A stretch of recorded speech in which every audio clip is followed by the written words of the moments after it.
Okay, let's start today's Dhamma class, reciting Namo Tassa 3 times together. Namo Tassa Bhagavato Arahato Sama Sambuddhassa. Namo Tassa Bhagavato Arahato Sama Sambuddhassa. Namo Tassa Bhagavato Arahato Sama Sambuddhassa.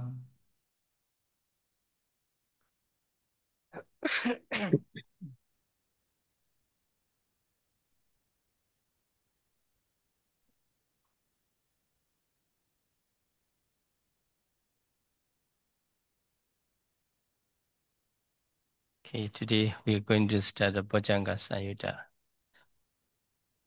Ya, jadi hari ini kita masuk ke Samhita yang selanjutnya ya adalah Bojjhanga Samhita. Before we read the text, let me introduce about the Bojjhanga, 7 factors of enlightenment. It is translated as 7 factors of enlightenment. Hmm. Jadi sebelum kita masuk ke dalam teks di dalam Bojjhanga Samhita, saya ini memperkenalkan dulu sedikit tentang apa yang disebut 7 bojjhanga ataupun 7 faktor pencerahan. And here you may see the spelling of the Bojjhanga. So actually it is the combination of two words, body and anga. Hmm.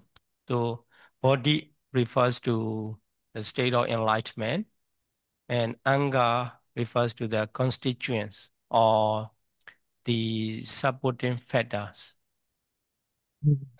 Jadi kalau misalkan kita lihat judul dari Samhita ini ya, itu adalah Bojjhanga ya, tulisannya Bojjhanga. Nah, itu bojjhanga. Tapi sebenarnya menurut saya tahu kata bojjhanga ini adalah gabungan dari 2 kata, yaitu dari kata bodi dan angga. Ketika digabung menjadi bojjhanga. Nah, kata bodi ini artinya adalah pencerahan, sementara angga ini artinya adalah faktor pembentuk ataupun faktor pendukung. Jadi bojjhanga ini faktor pendukung ataupun faktor-faktor pencerahan. So if we consider the constituents of enlightenment, so we have to understand the mind movement or the mental state during the time of enlightenment. It consists of the consciousness and particular uh, group of mental factors. So consciousness and mental factor arise together, taking Nibbana as it is object. That is called enlightenment movement.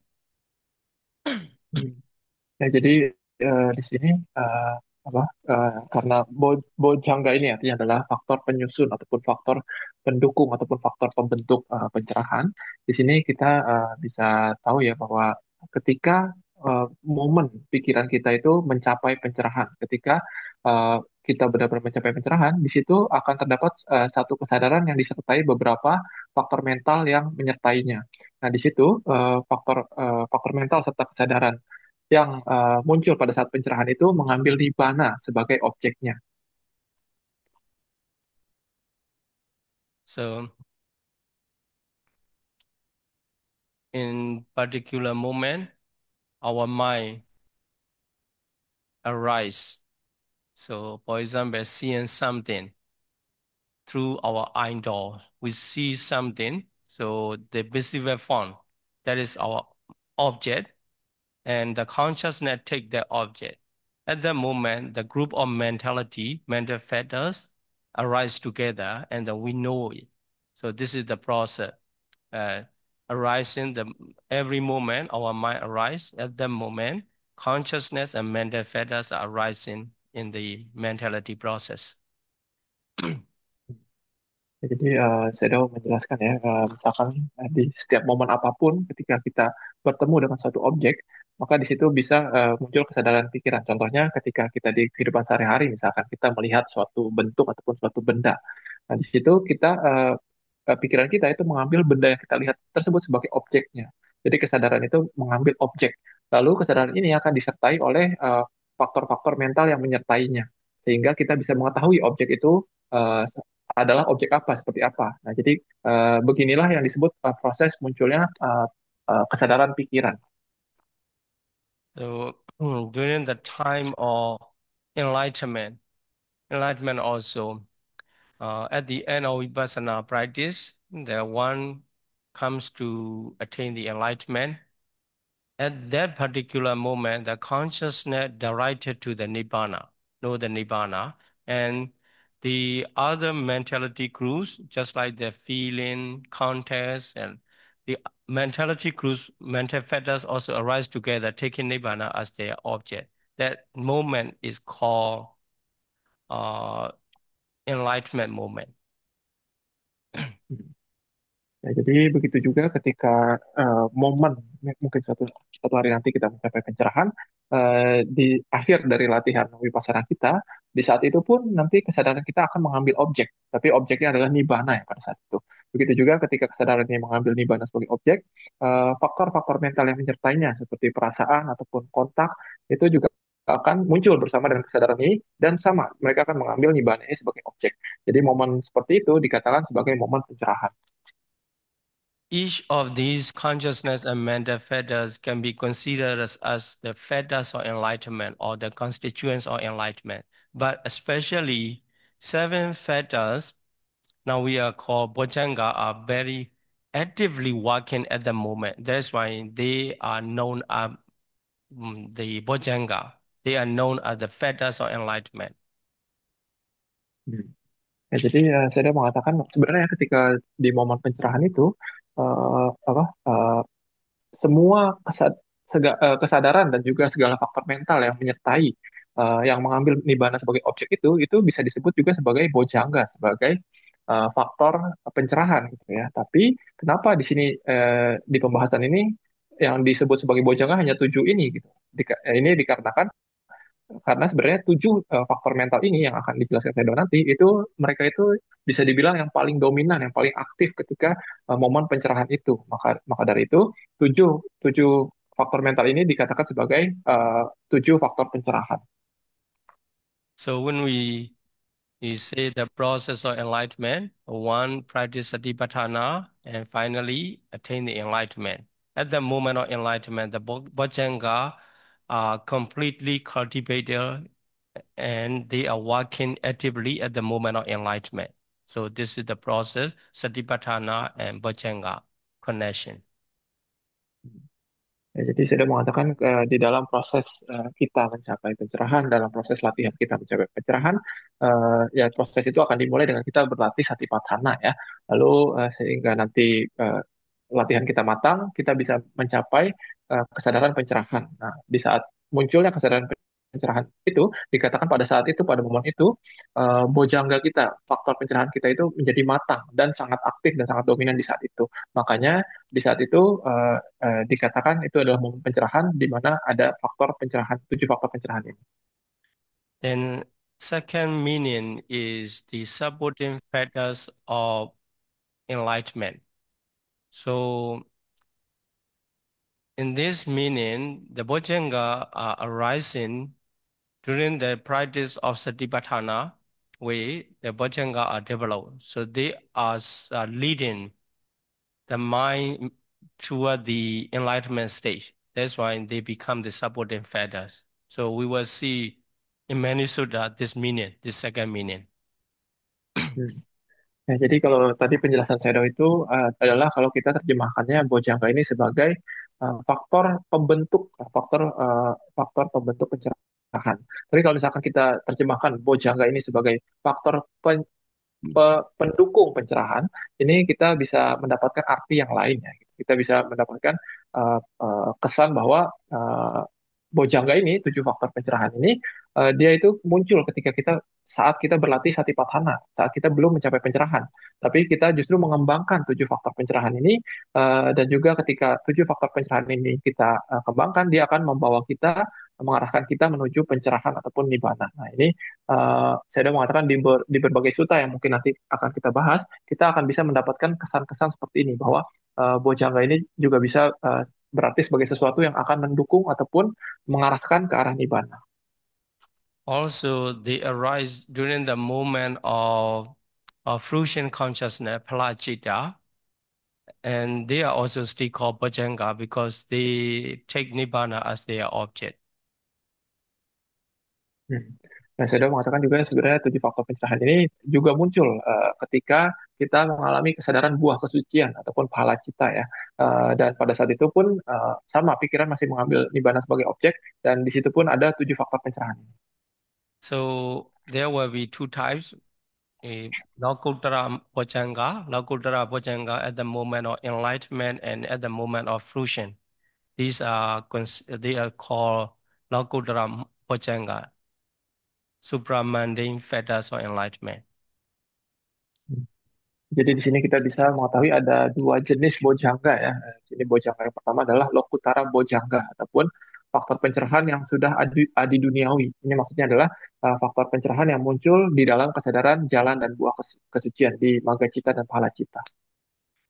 During the practice of Satipatthana, the Bojjhanga Pheta arise. These are called Lokiya Bojjhanga. So Lokiya Bojjhanga and Lokuttara Bojjhanga. Hmm. Sementara faktor-faktor pencerahan bojangga ini yang muncul ketika kita masih dalam tahap latihan satipatthana, ini dikatakan sebagai lokiya bojangga ataupun faktor pencerahan yang masih belum menembus adi duniawi, yang masih duniawi. So Lokiya Bojjhanga, the fetters that can take you to the moment of enlightenment. Ya, jadi lokiya bojangga ini, maksudnya yang masih duniawi ini, tujuh faktor pencerahan yang masih duniawi ini, inilah yang akan bisa membawa kita menuju momen pencerahan. Okay, so these are seven fetters. Number one is the enlightenment fetter of mindfulness. It's called Sati Sambojjhanga. Hmm. Jadi kita akan mulai bahas satu persatu tujuh faktor pencerahan ini. Pertama adalah sati sambojangga, faktor pencerahan yang berbentuk perhatian. And second one is Dhamma Vicaya Sambojjhanga. That is translated as the investigation of Dhamma or discrimination of Dhamma. Hmm. Lalu faktor pencerahan kedua, bojangga yang kedua adalah dhamma wicaya sambojangga. Ini kadang diterjemahkan sebagai analisa dhamma ataupun investigasi dhamma ataupun pembedaan dhamma. It represents the mental fetters or wisdom, panya. The Dhamma Vicaya Sambojjhanga refers to the wisdom. Hmm. Ya, saya sudah mengatakan sebenarnya faktor pencerahan yang kedua ini, Dhamma Wijaya Sambojangga ini, sebenarnya dia itu mewakili kebijaksanaan ataupun panya. The third fetter is effort, is Viriya Sambojjhanga. Faktor pencerahan yang ketiga adalah Wirya Sambojangga ataupun faktor pencerahan yang berupa usaha. And number four is the enlightenment fetters or join or rapture. That is called Piti Sambojjhanga. And number five is tranquility, Passaddhi Sambojjhanga. Lalu faktor bojangga yang keempat adalah Piti Sambojangga ya. Ini artinya adalah faktor pencerahan yang berbentuk kegirangan ataupun rasa girang ya.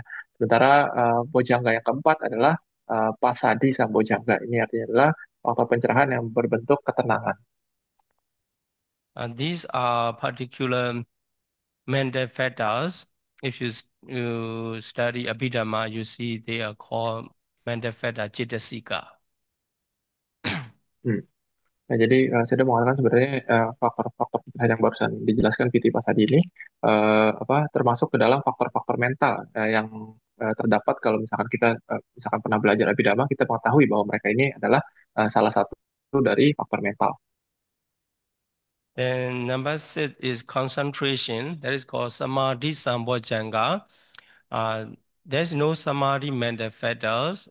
That refers to the Ekagata is called the one-pointedness.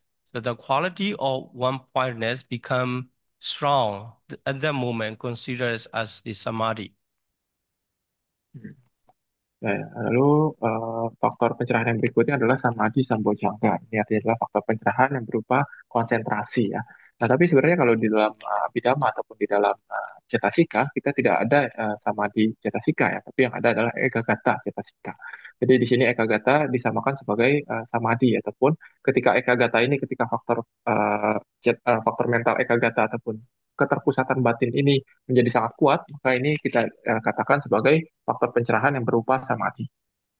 And the last one, equanimity, that is Upekkha Sambojjhanga. Upekkha also one kind of feeling, Vedana. So it's not Upekkha Chitasika, Upekkha mental fetter. Uh, Actually, the mental fetters of feeling, in different feeling, it is called the equanimity. Hmm. Ya, jadi lalu faktor pencerahan yang berikutnya yang terakhir adalah UPK ya ataupun rasa tenang seimbang. Jadi sebenarnya saya mengatakan UPK ini bukan berupa cetasika ya, tapi dia lebih ke arah perasaan. Salah satu jenis dari perasaan yaitu perasaan yang tenang seimbang yang netral. Okay, so let's go to the test.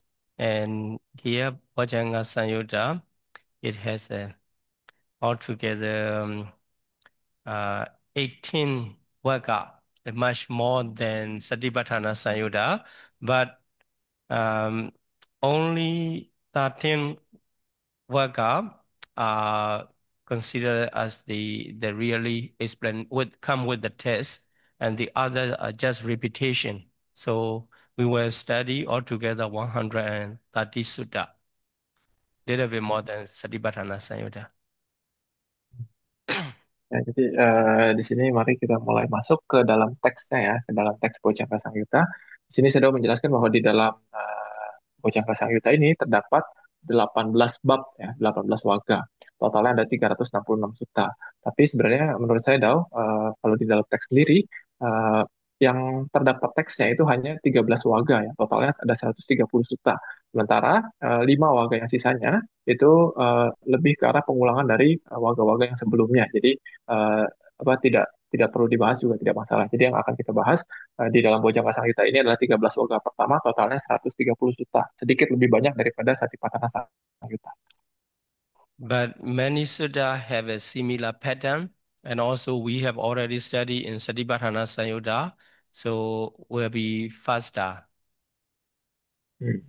Nah, jadi tapi di dalam Bojjanga Samhita ini eh, banyak sutta yang polanya juga sama seperti yang sudah kita pelajari di dalam Satipatthana Samyutta ya. Jadi maka dari itu kemungkinan kita akan belajar Bojjanga Samhita ini dengan lebih cepat. So here 130 sutta and Satipatthana Samyutta 104 sutta. So you have finished 100 and 234 sutta during these days. So many sutta, right? Ya, jadi kalau kita bisa menyelesaikan Bojjanga Samyutta ini kan Bojjanga Samyutta sampai Boga ke-13 ada 130 suta, sementara Satipatthana Samyutta kemarin kita belajar 104 suta. Jadi kalau kita selesaikan semuanya dalam 12 hari ini, total kita belajar 234 suta. Cukup banyak. So for some disciple, when they learn one sutta from the Buddha, at the end of the sutta, they attain the Sotapatti Magga or Sakaragami Magga or even to the Arhatship. So when we have completed the over 200 sutta, we will see how many participants become noble person. Eh, Ya, jadi saya mengatakan biasanya di zaman Buddha ya, beberapa murid itu kadang hanya mendengar satu sutta dari Buddha, di akhir sutanya itu mereka mencapai Sotapanna, Sakadagami, Anagami, ataupun Arahat. Tapi sekarang kita akan belajar lebih dari 200 sutta. Jadi saya penasaran nanti setelah belajar 200 sutta, ada berapa banyak yang akan mencapai Sotapanna, Sakadagami, Anagami, ataupun Arahat. Please do not think Bande Panjadika is teaching. So please take yourself to in front of the Buddha and you are listening to the Buddha. Just consider yourself in front of the Buddha and directly listen from the Buddha. So that will be influence to you to arouse your paramita so that you can attain the enlightenment at any stage. Ya, jadi saya sudah mengatakan ketika kita belajar di kelas ini, jangan menganggapnya, jangan dipikirkan bahwa kita sedang mendengarkan saya Sayadaw yang sedang mengajar gitu ya. Tapi saya Sayadaw menganjurkan kita untuk membayangkan bahwa kita ini sedang di depan Buddha, kita sedang mendengarkan langsung khotbah dari Buddha, di depan Buddha yang asli gitu ya. Jadi dengan berpikir seperti ini, dengan cara berpikir seperti ini, kita akan muncul semangat ataupun ya, semangat ya untuk mendengarkan dhamma ini dengan benar-benar, dan ada kemungkinan nanti di tengah-tengah itu kita parami kita bisa matang dan mencapai kesucian di tengah-tengah pembelajaran.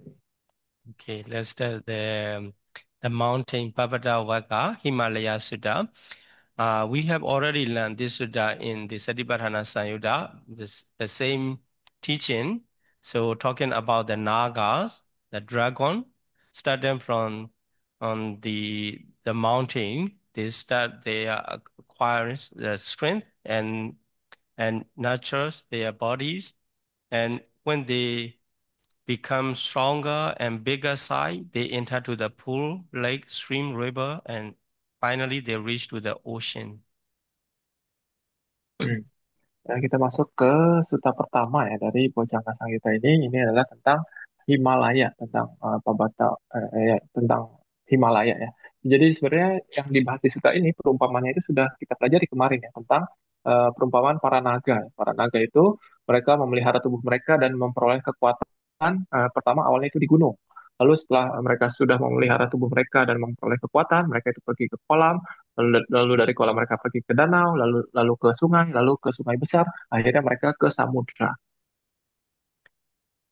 And also the practitioner, uh, Buddhist follower should start his practice from Baju, ethical practice.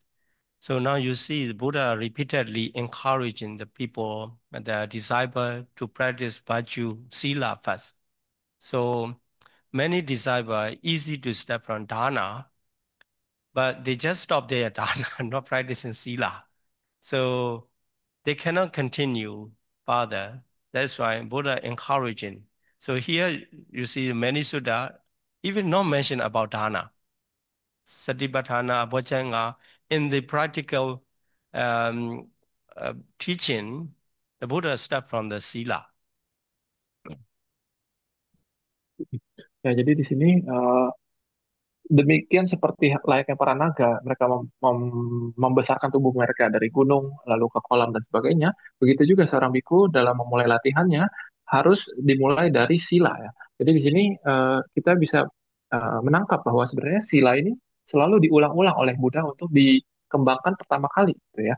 Jadi walaupun kita kadang mengetahui bahwa praktek agama Buddha ini banyak yang kadang orang tuh mulainya mengetahuinya dari dana gitu ya.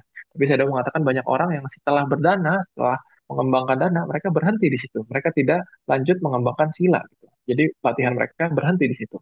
Padahal di sini kita lihat ya bahwa kalau misalkan secara dalam penjelasan prakteknya, Buddha bahkan di suta ini ataupun di suta-suta yang kemarin kita dengarkan, kita pelajari, Buddha tidak membahas tentang dana sama sekali. Buddha langsung mulai dengan sila gitu ya. Jadi sebenarnya adalah sangat penting untuk kita mengembangkan sila karena di dalam praktek pencapaian pencerahan, sila ini adalah menjadi kondisi awal yang harus dimiliki oleh seorang yogi ataupun seorang bhikkhu. So dana is good start to the not only Buddhist, to any religion. To get into the religious cycle, the dana is the door to open. Then first step.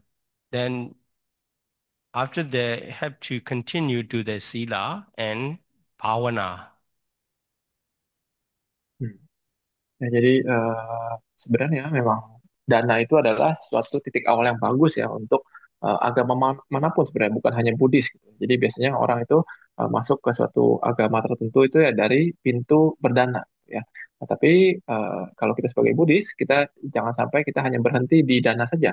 Kita harus berlatih, melanjutkan latihan kita, mengembangkan sila dan juga meditasi. So the same Sutta pattern is mentioned in Satipatthana and also here Bojjhanga, seven fetters of enlightenment. Based upon the Sila, one continues Satipatthana, and also based upon Sila, one continue to the Bojjhanga. So you should not be get confused in this case because the seven fetters of enlightenment can be developed and cultivated through the practice of Satipatthana. When you are practicing Satipatthana, at the same time, you need to cultivate seven fetters of enlightenment. Hmm. Jadi di sutta ini pola penjelasan Buddha sama ya. Jadi didasarkan oleh sila yang kuat, seorang bhikkhu itu mengembangkan 7 faktor pencerahan. Lalu kemarin di Satipatthana Samyutta kita mendapatkan polanya itu adalah Buddha mengatakan bahwa didasarkan oleh sila yang kuat, seorang bhikkhu itu mengembangkan Satipatthana. Jadi di sini kita tidak perlu bingung. Jadi setelah sila itu Satipatthana atau Bojjhanga gitu. Tidak perlu bingung seperti ini karena kita bisa mengerti bahwa sebenarnya ketika kita berlatih Satipatthana itu juga Bojjhanga otomatis terpenuhi ataupun terkembangkan juga. Jadi pengembangan Satipatthana dan pengembangan 7 faktor pencerahan ini dilakukan dengan praktek yang sama dengan dalam waktu yang sama. Then here, the first one, enlightenment fetters of mindfulness. So the practitioner develops the enlightenment fetter of mindfulness based upon seclusion, dispassion, cessation, mature, and release. It means not just uh, for the mundane welfare. So it intended to attain the liberation. So with seclusion, dispassion, cessation, mature, and release, these what represent the way leading to the liberation. Nah, lalu di sini ketika Buddha menjelaskan bahwa bagaimanakah seorang bhikkhu mengembangkan 7 faktor pencerahan dengan berdasarkan pada sila ya. Jadi di sini Buddha menjelaskan faktor pencerahan yang pertama, seorang bhikkhu mengembangkan faktor pencerahan perhatian ya, Sati Sambojjhanga ini yang berdasarkan pada keterasingan, kebosanan, pelenyapan dan juga yang pada akhirnya matang pada pelepasan ataupun pembebasan. Jadi di sini saya mau menekankan bahwa sebenarnya eh, pengembangan 7 faktor pencerahan ini kita harus mengerti bahwa ini tujuannya adalah bukan untuk mencapai suatu keadaan duniawi tertentu gitu, tapi sudah jelas-jelas bahwa pengembangan 7 faktor pencerahan ini ataupun yang faktor pencerahan perhatian ini tujuan akhirnya adalah untuk pembebasan ataupun nibbana. Ini yang harus diketahui secara jelas. These tests represent serious practice. It's not just participating in the religious practice. It's serious practice with the intention to attain the liberation. Hmm. Jadi di sini kalau misalkan kita lihat pola kalimatnya, di sini para biku, seorang biku mengembangkan faktor pencerahan perhatian yang berdasarkan pada keterasingan, kebosanan, dan lenyapnya, dan matang pada pelepasan. Di sini saya mengatakan bahwa sebenarnya di sini kita mendapatkan kesan ataupun mendapatkan pandangan ya bahwa sebenarnya ini adalah suatu cara praktek yang serius untuk orang yang memang benar-benar serius untuk mencapai pencerahan, yang ingin mencapai pencerahan dan pembebasan, bukan hanya seorang yang hanya ikut-ikutan saja ataupun yang hanya ingin ikut dalam suatu ritual keagamaan. So what makes the difference is here in this age, in the West mostly, the people emphasize in the benefit in this life. So people are interested in the secular Buddhism. It's not religious and especially focusing on the benefit they can see here and now. So they practice mindfulness. So many people in the West also follow into the mindfulness practice. Also, they are reforming in their daily life practice as a mindfulness practice, and also meditation, different kinds mindfulness meditation. But most of them they don't believe in the samsara. I mean, they are not considering samsara as suffering. At the same time, they don't have any intention to attain liberation because they don't consider samsara. They, in their mind, there's no liberation. Just to get temporary release, stress release, or prevent depression prevention. So such kind of benefit are expected through the practice of mindfulness. Hmm. Nah, jadi saya mengatakan ya di zaman sekarang ini banyak orang khususnya di Barat ya, mereka itu mereka melatih, misalkan melatih belajar agama Buddha, ataupun belajar tentang meditasi, ataupun belajar tentang mengembangkan perhatian, kesadaran, ini mereka itu tujuannya hanya untuk mendapatkan suatu manfaat di kehidupan ini saja, gitu ya. Jadi ini dikatakan sebagai secular Buddhism, ataupun ini sebenarnya bukan sebagai suatu wadah keagamaan ya, tapi mereka ini hanya mempraktekkan sesuatu yang bermanfaat dari Buddhism, gitu, dari Buddhisme yang mereka rasakan bisa mendapatkan manfaatnya langsung di kehidupan ini juga, gitu ya. Contohnya mereka melatih meditasi ataupun melatih suatu teknik-teknik kesadaran dan sebagainya. Tujuannya karena mereka merasa kehidupan sehari-hari mereka itu menjadi lebih baik gitu ya, ataupun menjadi lebih happy dan sebagainya. Tapi saya sudah mengatakan kebanyakan dari mereka yang mempraktekkan ini, mereka bahkan tidak mempercayai ataupun tidak mengetahui adanya namanya sangsara ataupun kelahiran ulang yang terus-menerus gitu ya. Dan mereka tidak menganggap bahwa samsara ini, pengembaraan dalam kelahiran kematian ini adalah suatu penderitaan gitu. Jadi mereka melatih kesadaran, melatih meditasi, itu tujuannya bukan untuk pembebasan. Bahkan mereka tidak punya tujuan sama sekali. Mereka tidak ingin mencapai pembebasan ataupun nibbana. Bagi mereka bahkan mungkin tidak ada yang namanya nibbana, tidak ada yang namanya pembebasan. Jadi mereka itu hanya melatih apa yang mereka lakukan ini tujuannya adalah untuk menghilangkan stres misalkan ataupun sembuh dari depresi ataupun mencegah suatu penyakit tertentu gitu ya. Eh, Padahal sebenarnya eh, eh, ini jadi kata saya banyak orang yang berlatih di zaman sekarang ini tujuannya itu hanya untuk keuntungan-keuntungan keadaan-keadaan duniawi ya. Tujuannya bukan untuk mencapai pencerahan.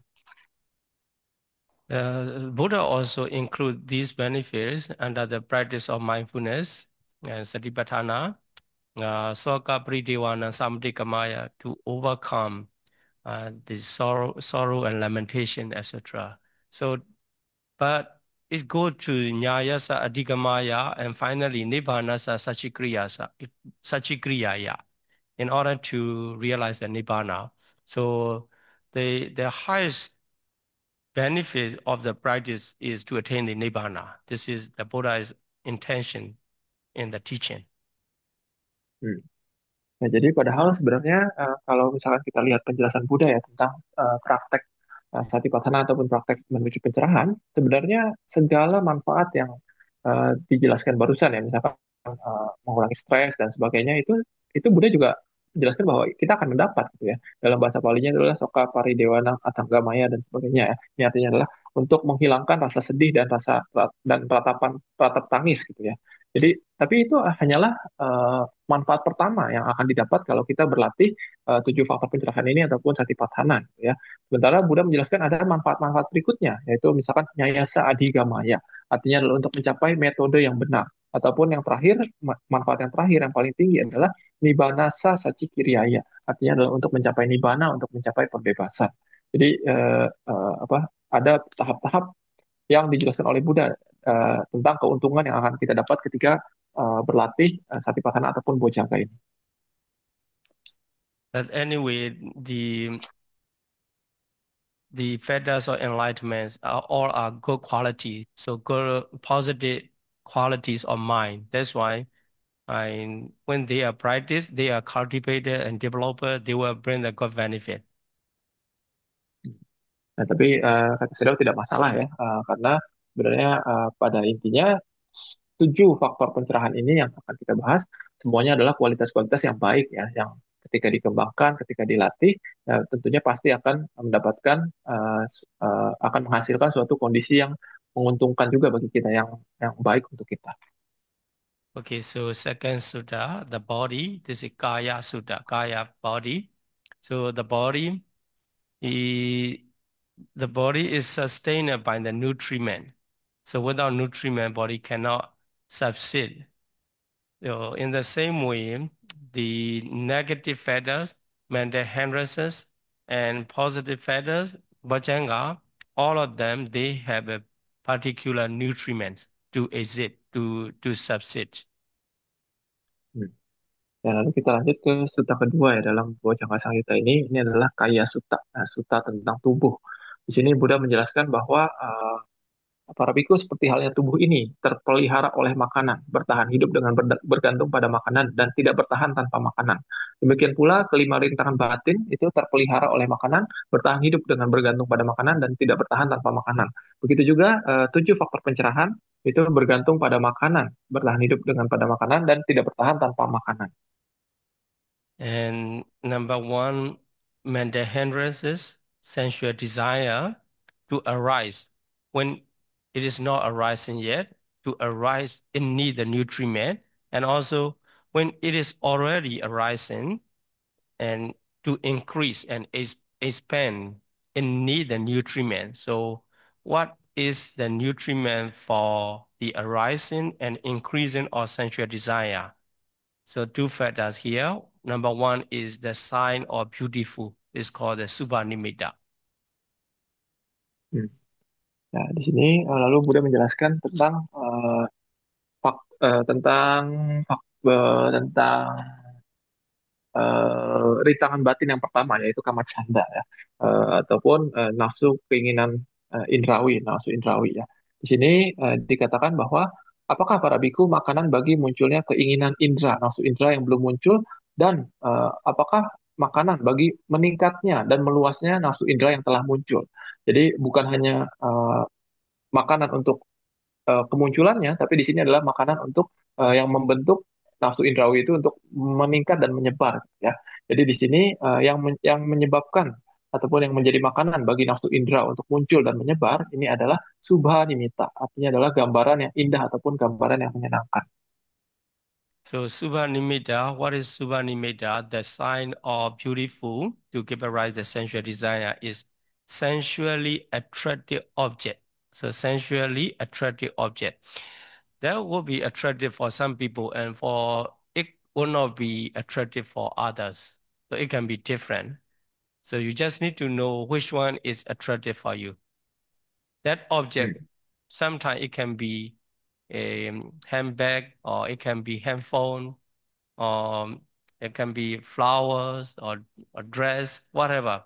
So it is attracted for you that is considered as the sign of beautiful. Jadi di sini apa yang dimaksud sebagai gambaran yang indah ataupun gambaran yang menyenangkan ataupun subha dimita di dalam bahasa Bali ya.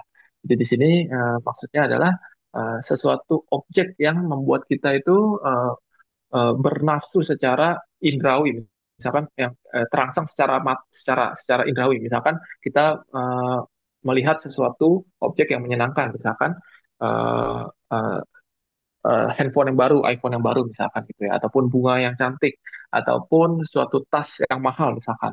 Nah, tapi biasanya objek-objek ini akan berbeda untuk setiap orang. Jadi mungkin bagi beberapa orang dia itu akan nafsu ketika melihat tas yang mahal, tapi beberapa orang lain tidak begitu. Mungkin orang yang lain itu nafsu ketika melihat makanan yang enak ataupun melihat bunga yang indah gitu. Jadi ini berbeda-beda untuk tiap orang, tergantung dari karakteristik masing-masing orang. Nowadays, the objects are more and more attractive. If you go for shopping, so many products they made, purposely to attract the customer. So you go shopping and many attractive so souvenir that you will see, and that will give arise the sensual desire in the mind. Hmm. Ya, jadi sudah mengatakan di zaman sekarang ya apa eh, sudah jadi zaman sekarang ini jauh lebih banyak objek-objek yang menyenangkan untuk dilihat, yang menarik untuk dilihat gitu ya. Begitu juga para produsen barang-barang, mereka dengan sengaja membuat barang yang dijual mereka itu menjadi lebih cantik, lebih indah, lebih menarik gitu ya. Tujuannya adalah untuk menarik pembeli untuk datang. Jadi ketika kita pergi shopping ataupun kita lihat-lihat di online shop misalkan, maka akan mudah untuk muncul nafsu indera misalkan dari mata ataupun dari indera lainnya gitu ya. Jadi harus hati-hati ketika melihat objek-objek yang menyenangkan seperti ini.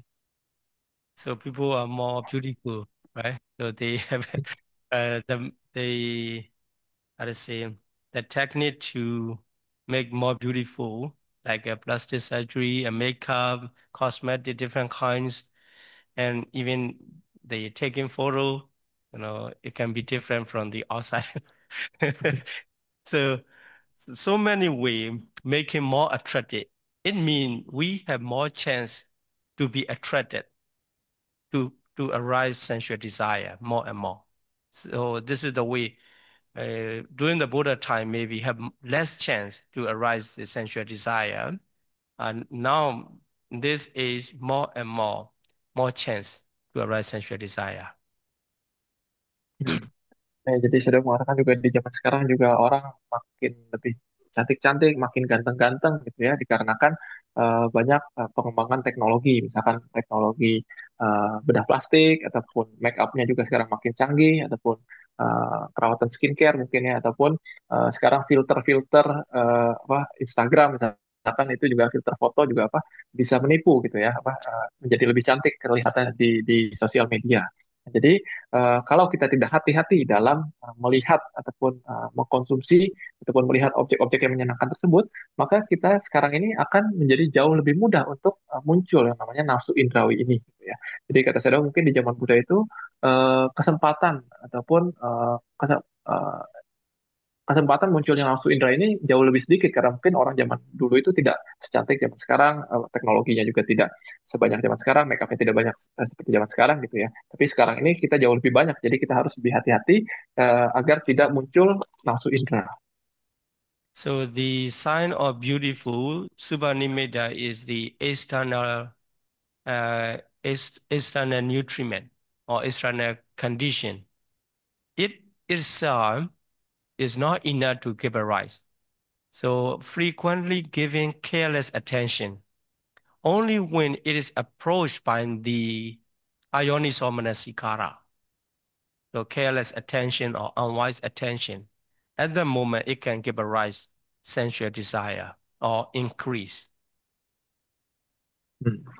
Jadi saya mengatakan sebenarnya subha nimita ini ya, ataupun gambaran-gambaran yang menyenangkan, yang yang kita sukai, ini sebenarnya adalah makanan eksternal dari munculnya nafsu indera gitu ya, ataupun untuk meningkatnya nafsu indera gitu. Tapi ini hanyalah makanan eksternal gitu. Karena sebenarnya kalau menurut saya dong, sebenarnya eh, kalau dia hanya berdiri sendiri, gambaran yang menyenangkan ini, sebenarnya dia belum cukup kuat untuk bisa memunculkan nafsu indera dalam diri seorang yogi ataupun seorang meditator gitu ya. Tapi yang akan memunculkan ataupun meningkatkan nafsu indera pada seorang meditator adalah ketika seorang meditator ataupun seorang yogi itu berulang kali terus-menerus memberikan perhatian tanpa kewaspadaan pada gambaran yang menyenangkan ini. Jadi maksudnya tanpa perhatian bijaksana, tanpa yoniso manasikara, kita terus-menerus memperhatikan berulang-ulang objek menyenangkan ini, maka dari itu bisa muncul yang namanya nafsu indera dalam diri kita.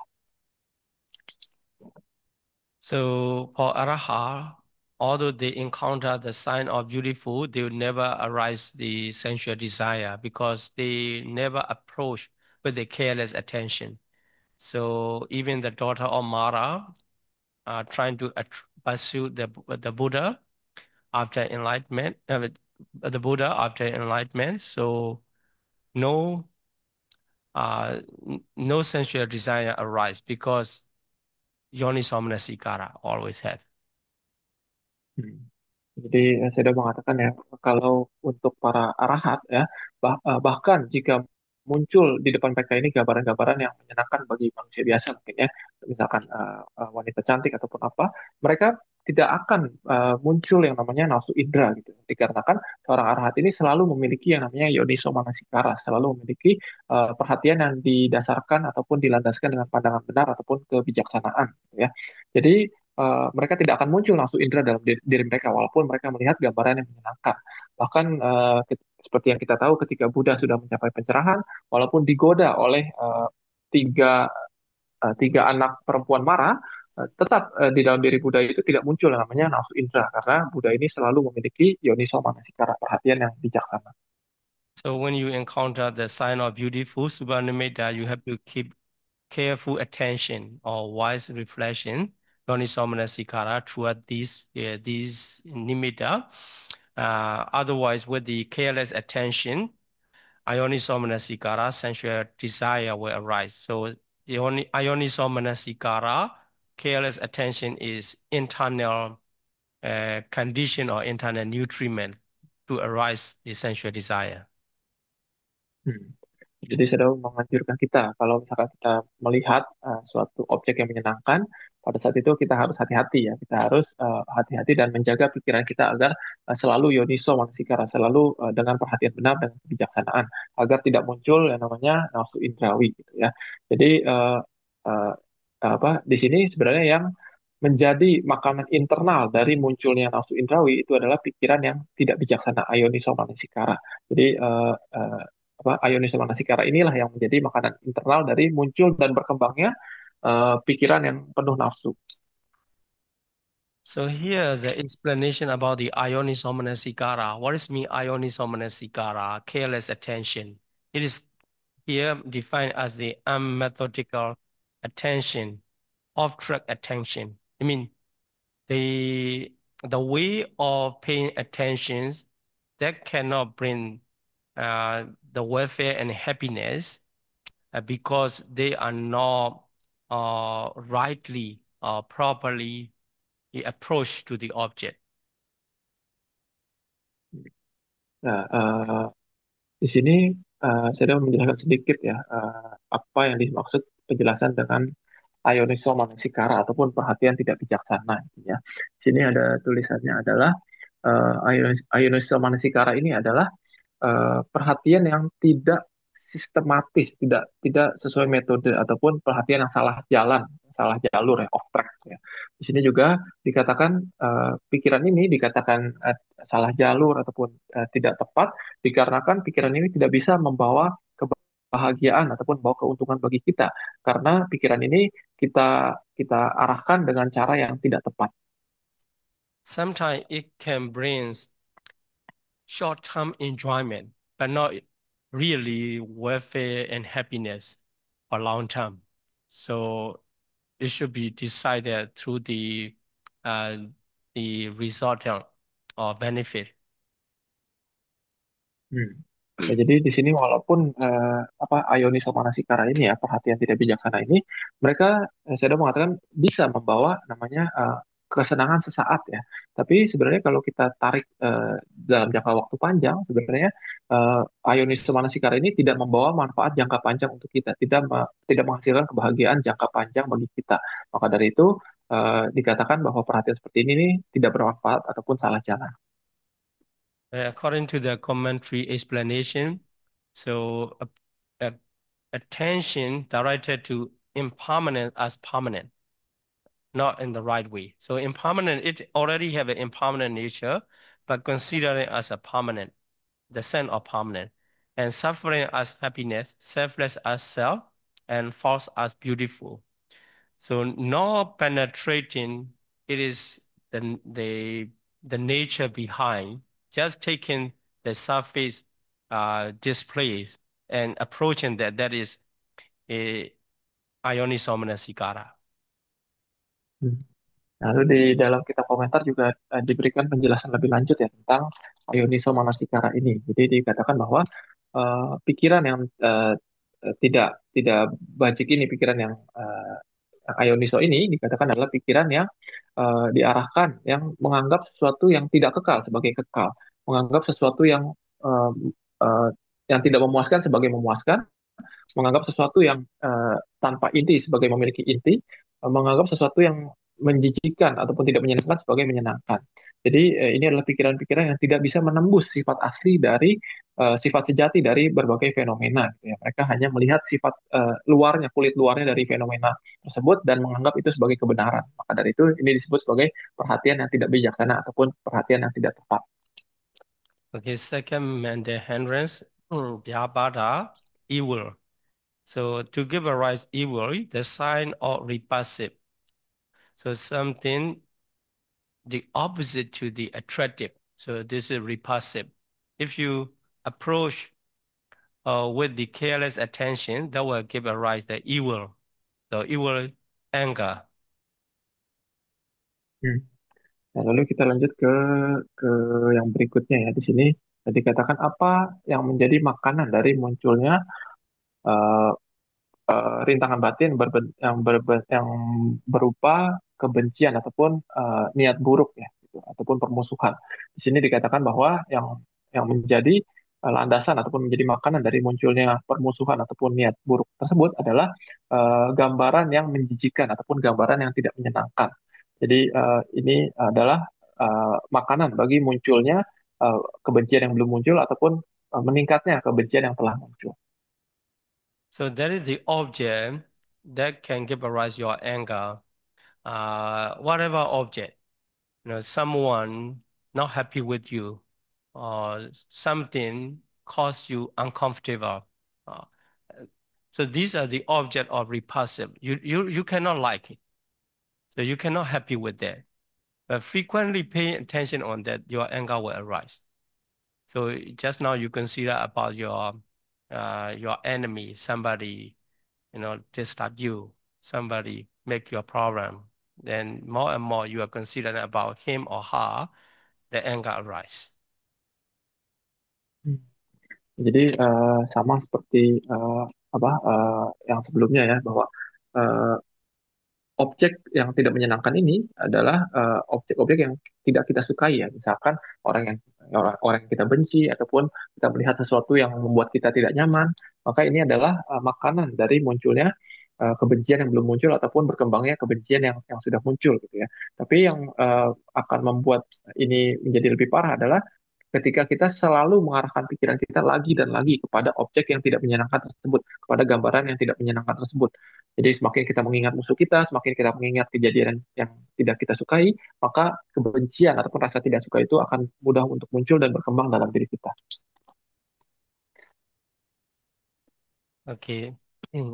And the third one, sloth and torpor. Yesterday also we talking about the sloth and torpor. Here, this content and lethargy, lazy stretching, drowsiness after meal, and sluggishness of mind. These are the situation to give a rise and sloth and torpor. Lalu di bagian berikutnya adalah apa makanan yang memunculkan kelambanan dan kemalasan ya. Kemarin kita sudah bahas juga sedikit tentang piramida ini tentang kemalasan dan kelambanan. Di sini Buddha mengatakan bahwa eh, ada para biku ketidakpuasan, kelesuan, kemalasan, ataupun rasa kantuk setelah makan, ataupun kelambanan pikiran. Nah, ini adalah makanan bagi munculnya kelambanan dan kemalasan yang belum muncul. Here, this context, arati. I mean, the mind is not being happy with the wholesome action or wholesome performance. So wholesome deed. And that state can lead you sloth and torpor or the meditation. So if your mind is not happy with to be meditated, happy with being meditated, to meditate or meditation object or meditation environment or whatever, not being happy with that, and then your mind becomes sloth and torpor, sluggish, easy to be getting boring. Jadi di sini sudah membahas satu-satu ya. Di sini makanan dari munculnya kemalasan dan kelambanan ini pertama adalah arati dalam bahasa Pali. Ini artinya adalah rasa tidak puas ataupun rasa tidak suka. Gitu. Jadi maksudnya adalah di sini pikiran itu tidak suka ataupun tidak menyukai objek-objek ataupun suatu kegiatan yang sebenarnya yang kusala, yang membawa manfaat yang bajik gitu ya. Maka ketika pikiran itu tidak suka, tidak menyukai sesuatu yang bajik ini, biasa akan bisa muncul yang namanya kemalasan dan kelambanan. Contohnya ketika seorang itu meditasi, tapi dia tidak suka meditasi, tidak ingin meditasi, ataupun tidak suka memperhatikan objek meditasinya, maka di sini bisa muncul yang namanya rasa tidak puas ini, dan bisa muncul yang namanya kemalasan dan kelambanan. And the second one, let the G's, that is Dandi in Pali. That is refers to the nature or so many excuse. Or it is too cold, it's too hot and too early something. So if you have such kind of nature with so many excuse, you easily turn to the sloth and torpor. Hmm. Lalu makanan kedua tadi ya dari munculnya kemalasan dan kelambanan ini ataupun kelambanan dan ketumpulan ini adalah dalam bahasa Pali artinya dalam bahasa Pali adalah tandi. Tandi ini diterjemahkan sebagai kemalasan. Jadi maksudnya adalah di sini biasanya orang yang memiliki tandi ini, mereka itu memiliki banyak alasan. Misalkan, oh ini terlalu dingin, terlalu panas, terlalu pagi, terlalu siang, terlalu terlalu kenyang, terlalu lapar dan sebagainya. Jadi ketika pikiran itu selalu dikuasai oleh alasan-alasan ini, maka akan mudah bagi pikiran itu untuk jatuh ke dalam kemalasan dan kelambanan. So lazy stretching, that's translation lazy already, right?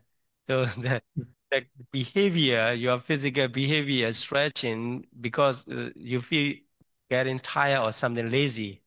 So that manner force you to be, drowsiness, to sloth and torpor. So if you see somebody yawning, so you also getting it's lazy, right? Hmm. Lalu di sini yang ketiga ya, yang ketiga merupakan eh, makanan dari munculnya kemalasan dan kelambanan. Ini dalam bahasa Pali adalah wijambita. Wijambita ini diterjemahkan di sini sebagai kemalasan, tapi sebenarnya di sini lebih ke arah eh, postur tubuh yang yang seperti orang malas gitu. Misalkan orang yang selalu ngulet. Ngulet itu bahasa Indonesia apa ya? Seperti stretching kalau orang ngantuk gitu ya. Nah, itu ngulet. Jadi ataupun orang yang nguap terus gitu. Jadi ketika kita melihat ataupun berada dalam posisi tubuh yang seperti orang malas, nah ini bisa muncul dalam pikiran kita rasa bosan ataupun rasa malas dan lamban. And drowsiness after meal. Yes, if you have already have dinner, now it's easy to sleep, right? So after meal, uh, that that is it is hard to control. Sometimes you just need to take rest a little bit, and not taking long, right? So just short rest and you recover. Or sometimes you can make more energy to overcome that state. So the drowsiness after me, you can consider the most heaviest item, the most heaviest thing as your eyelid, right? Very sleepy.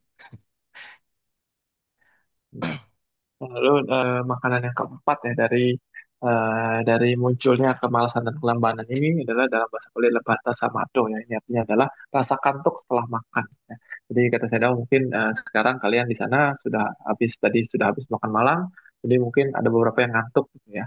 Nah, jadi ini adalah salah satu makanan dari munculnya kemalasan dan kelambanan ya.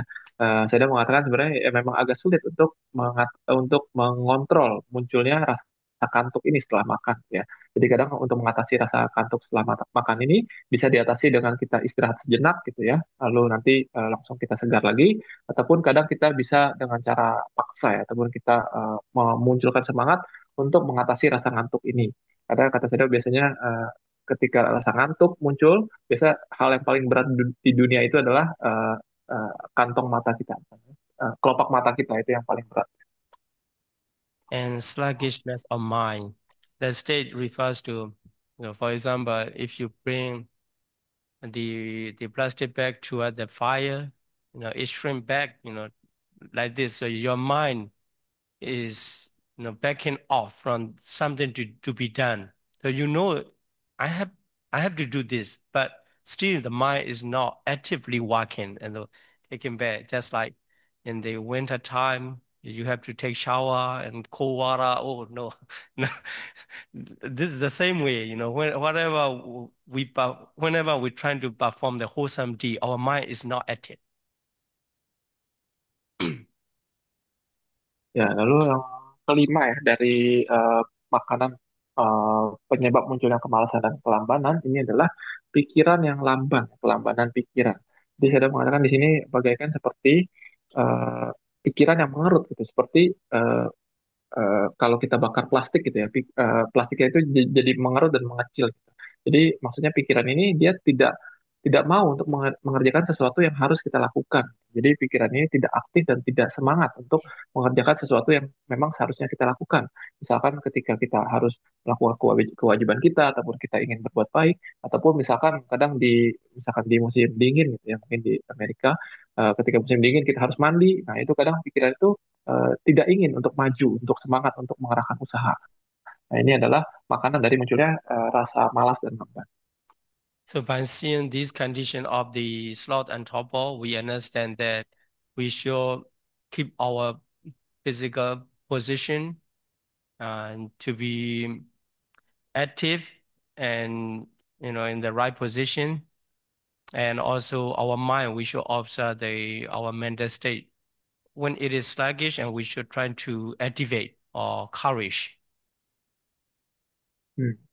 Ya, jadi di sini setelah kita melihat lima makanan dari munculnya dan berkembangnya rasa malas dan lamban, kita bisa catat lagi ya bahwa di sini eh, posisi badan kita secara fisik itu juga penting untuk menentukan kita malas atau tidak. Jadi kalau dengan kita berada di posisi tubuh yang tepat, postur tubuh yang tepat, yang aktif, maka pikiran pun akan jauh lebih sulit untuk jatuh ke dalam kemalasan dan kelambanan. Begitu juga kita harus memperhatikan pikiran kita. Kalau pikiran kita itu terasa malas, lamban, pada saat itu kita harus menggairahkan pikiran kita. Kita harus memunculkan pikiran-pikiran yang memunculkan semangat agar pikiran kita itu tidak jatuh pada kemalasan dan kelambanan. So here you see that for all cases of mental hindrances, careless attention, ionisomnia sigara come as the internal condition or internal nutriment. Hmm. Nah, lalu di sini di bagian berikutnya suta ini juga dijelaskan lagi ya bahwa untuk eh, semua munculnya uh, rintangan batin yang menjadi uh, alasan internal bagi munculnya rintangan batin tersebut adalah ayoniso manasikara ataupun pikiran yang diarahkan lagi dan lagi terus-menerus kepada objek yang bisa memunculkan rintangan batin tersebut dengan tanpa disertai oleh perhatian bijaksana.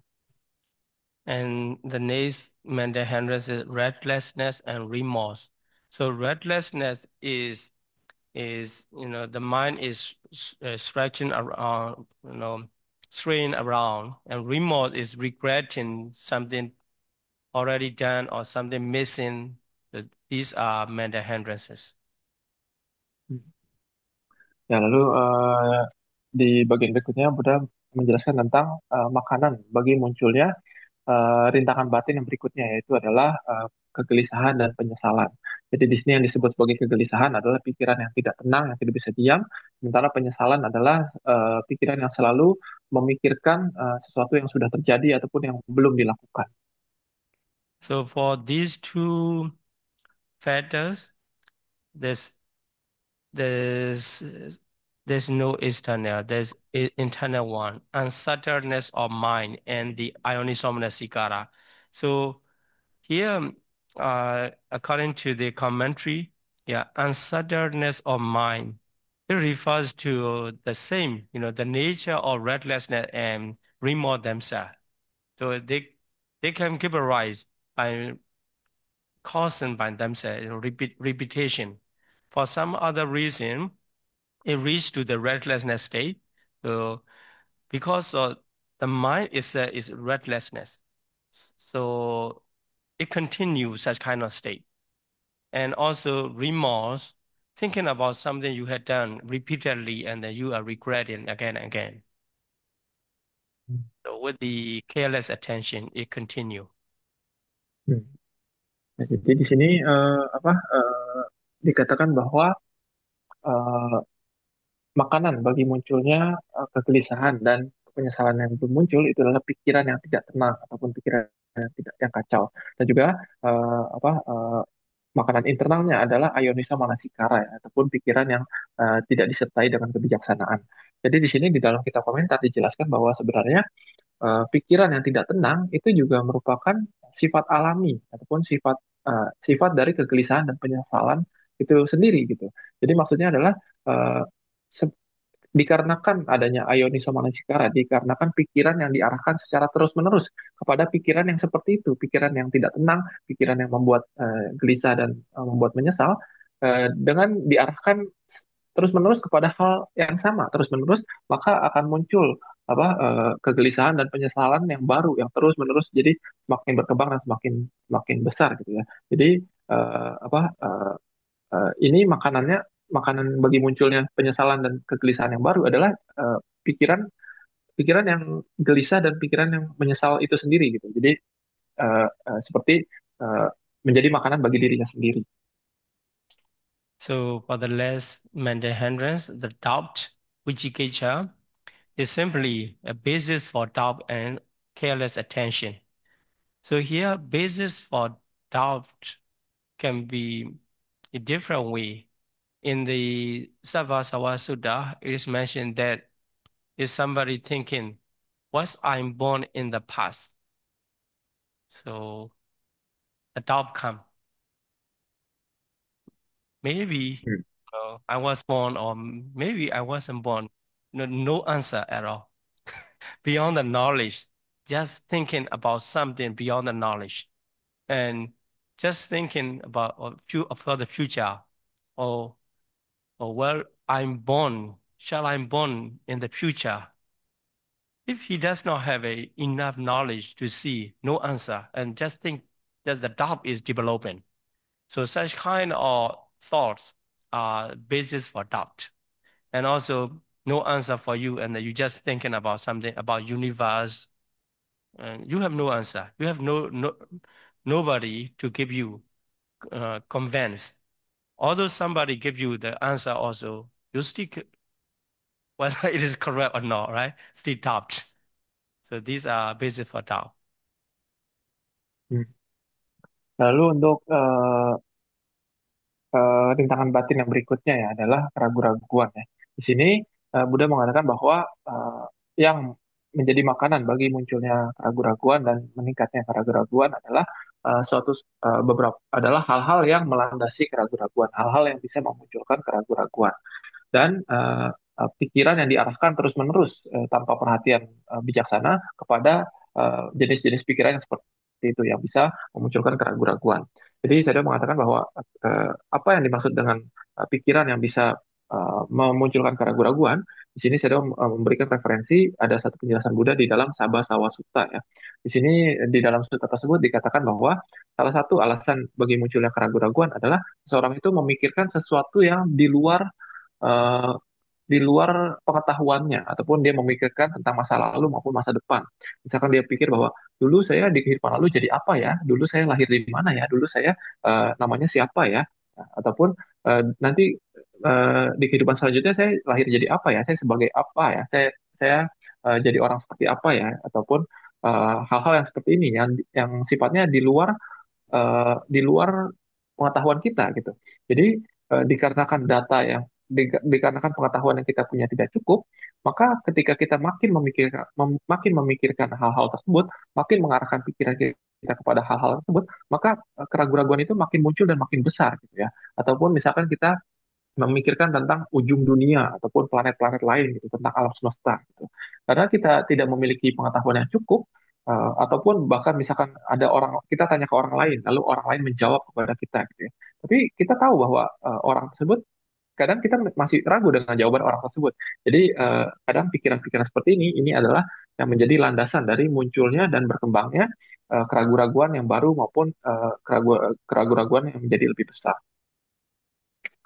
So now we learn the mental hindrance arise through their particular nutriment, and especially careless attention and the external factors.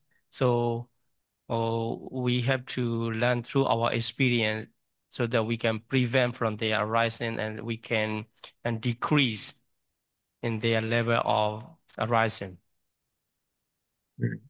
Jadi kita sudah belajar ya apa saja yang menjadi makanan internal maupun eksternal dari munculnya 5 rintangan batin ya.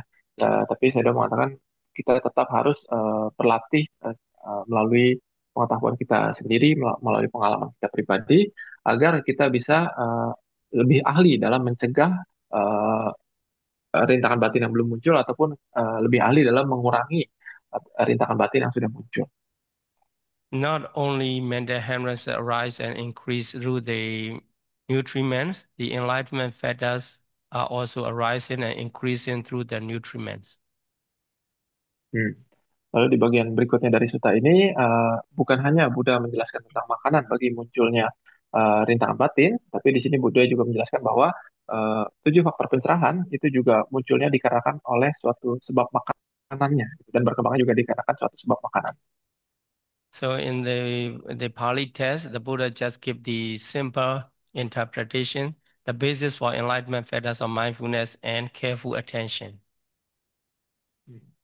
Ya, jadi sini ketika Buddha menjelaskan tentang apa yang menjadi makanan bagi munculnya faktor pencerahan perhatian yang belum muncul ataupun berkembangnya faktor pencerahan perhatian yang sudah muncul, di sini Buddha menjelaskan secara singkat adalah yang menjadi makanan bagi faktor pencerahan perhatian ini adalah landasan bagi munculnya faktor pencerahan perhatian dan juga perhatian yang bijaksana. And commentary explained that the things that become the object of mindfulness, so that can give rise to your mindfulness, that is the object. So, for example, the four foundations of mindfulness, the practice, and also 37 it's to enlightenment. So 37 is to enlightenment. Just yesterday we have learned the four foundations of mindfulness and Sammaprana, Iddhipada like this. These are the 37 is for enlightenment, and also nine supramundane state, four mega and four phala. These are um, the object to give a rise your mindfulness. Very short, but it's not easy to understand. Jadi kalau menurut kitab komentar, apa yang dimaksud sebagai landasan bagi faktor eh, pencerahan perhatian? Apa yang disebut sebagai hal-hal yang menjadi landasan bagi faktor pencerahan perhatian ini? Di sini dijelaskan bahwa eh, sesuatu yang menjadi objek dari perhatian itu adalah yang disebut sebagai hal-hal yang menjadi landasan bagi faktor pencerahan perhatian. Jadi segala sesuatu yang kita perhatikan dengan baik itu bisa menjadi makanan bagi munculnya faktor pencerahan perhatian ini. Misalkan objek meditasi kita, misalkan 4 objek satipatthana ataupun 37 bodi pakyadama yang kemarin kita pelajari ya, misalkan tentang samapadana, iddhipada, 9 keadaan adi duniawi, 4 maga, 4 phala. Gitu. Ini adalah objek-objek yang bisa menjadi landasan bagi munculnya, yang menjadi makanan bagi munculnya perhatian, faktor pencerahan perhatian. Okay, so let's continue. The second enlightenment fetter, the Dhamma Vicaya, discrimination or state that refers to their wisdom, panya, the nutriment to give a rise is the wholesome and unwholesome state. So different state, wholesome, unwholesome, and blameable and blameless states. So they are opposite each other, and inferior and superior state, dark and bright states with their counterpart. So there's the Dhamma, the nature, the different state already difference in their nature. So if we investigate to them, the wisdom arise. That's why the different state are the external object to give a rise. Lalu di sini kita lanjut ke penjelasan Buddha tentang makanan bagi munculnya faktor pencerahan yang kedua, yaitu Dhamma Vicaya ataupun analisa dhamma, analisa fenomena ataupun perbedaan-perbedaan dhamma. Di sini Buddha mengatakan bahwa makanan bagi munculnya faktor pencerahan yang kedua ini adalah kondisi-kondisi yang berbeda, yaitu adalah kondisi-kondisi yang bermanfaat ataupun yang tidak bermanfaat, kondisi-kondisi yang tercela ataupun yang tanpa cela, kondisi-kondisi yang hina maupun yang mulia, kondisi-kondisi yang gelap maupun yang terang, dan juga disertai dengan pendampingnya masing-masing. Jadi maksudnya di sini adalah makanan bagi munculnya faktor pencerahan yang kedua ini adalah objek-objek yang memang sifat alaminya sudah berbeda gitu. Nah, jadi dengan kita memperhatikan eh, dengan perhatian bijaksana kepada objek-objek ini dan mengetahui sifat-sifatnya mereka, maka di situ bisa muncul faktor pencerahan yang kedua ini yang disertai dengan kebijaksanaan. So this Palikanal test explanation, the enlightenment fetters of second enlightenment fetters, Dhamma Vicaya Sambhajanga, that Panya, in the initial state, it does not focusing on the three characteristics, anicca, dukkha, anatta. This just focus on the different state of Dhamma, so wholesome and unwholesome, in order to identify. Even that state is called the enlightenment fetter, because based on that we can continue practicing. If we cannot discriminate uh, from here, from wholesome from unwholesome. We cannot practice wholesome. If we cannot identify and blameless state from blameable state, we cannot choose the right path. And inferior or superior or dark or light. So this common identification or discrimination can be considered as the state of enlightenment feather. Hmm. Nah, jadi di sini ada penjelasan juga ya bahwa di sini sebenarnya di tahap awal dari faktor pencerahan ini yang disebut sebagai kebijaksanaan ataupun panya, ini di tahap awal itu fungsinya bukan untuk mengetahui tiga karakteristik dari masing-masing fenomena. Jadi maksudnya bukan tugasnya panya ini di tahap awal latihan, tujuannya adalah bukan untuk mengetahui anicca dukkha anatta, tapi tujuan awal ataupun fungsi awal dari panya dari kebijaksanaan di tahap awal latihan pencerahan kita itu adalah tujuannya hanyalah untuk membedakan, untuk mengetahui perbedaan dari masing-masing kondisi. Seperti tadi misalkan kita mengetahui, oh ada kondisi yang bermanfaat, ada kondisi yang tidak bermanfaat, ada kondisi yang tercela, ada kondisi yang tanpa celah, ada kondisi yang hina, ada yang mulia, ada yang gelap, ada yang cerah dan sebagainya. Gitu. Jadi hanya untuk membedakan bahwa oh ada yang ini dan ada yang sebaliknya gitu. Jadi dengan kita bisa membedakan yang mana dengan yang lainnya, dari situ baru kita bisa melanjutkan latihan kita. Karena kalau tanpa kita bisa membedakan yang mana dengan yang lainnya, itu kita tidak bisa memilih mana yang tepat. Misalkan kita tidak mengetahui mana yang bajik, mana yang tidak bajik, pada saat itu kita tidak bisa mengarahkan pikiran kita kepada yang bajik. Ataupun kita jadi tidak mengetahui mana yang harus kita latih dan mana yang tidak kita latih. Jadi untuk di tahap awal dari faktor pencerahan Dhamma Wijaya ini ataupun Panya ini tujuannya hanyalah untuk mengetahui perbedaan dari masing-masing kondisi.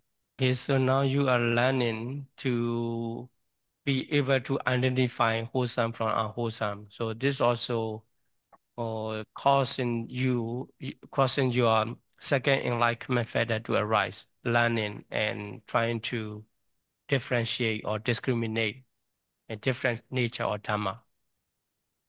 Hmm. Jadi sudah mengatakan dengan seperti itu berarti hal yang kita lakukan sekarang ya kita mempelajari kita bisa membedakan yang mana yang bajik yang tidak bajik yang bermanfaat tidak bermanfaat. Jadi sebenarnya sekarang kita juga sedang meningkatkan dan mengembangkan faktor pencerahan kita yang kedua yaitu membedakan faktor pembeda dhamma ataupun analisa dhamma mana fenomena yang bermanfaat maupun yang tidak bermanfaat. Okay. And the third enlightenment feathers, energy or viriya, to give a rise the three level of viriya, three level of energy, the element of arousal. Yesterday I haven't mentioned about that. So at the beginning, just stutter level of energy. And the element, second one is endeavor, is come out from the opposite state of laziness. And the element of exertion is is the force to reach to the final achievement, final destination. Hmm. Ya, lalu untuk faktor pencerahan yang berikutnya yang nomor tiga yaitu adalah wirya. Di sini Buddha mengatakan bahwa makanan yang yang menjadi makanan dari munculnya faktor pencerahan usaha ini adalah seperti yang sudah dibahas Edo kemarin ya bahwa pertama adalah eh, landasan yang membangkitkan semangat ya. Itu yang pertama, yang kedua adalah landasan di mana usaha ini mulai muncul. Lalu yang ketiga adalah landasan di mana usaha ini dilakukan secara terus-menerus. Gitu. Jadi yang pertama adalah landasan yang memunculkan semangat, kedua adalah kita mulai mengerahkan usaha untuk melakukan sesuatu, yang ketiga adalah usaha yang dilakukan terus-menerus hingga kita berhasil mencapai tujuan kita. Ini adalah makanan bagi munculnya faktor pencerahan yang ketiga. So here, commentary explained that the initial phase of energy and intermediate energy and energy at full intensity.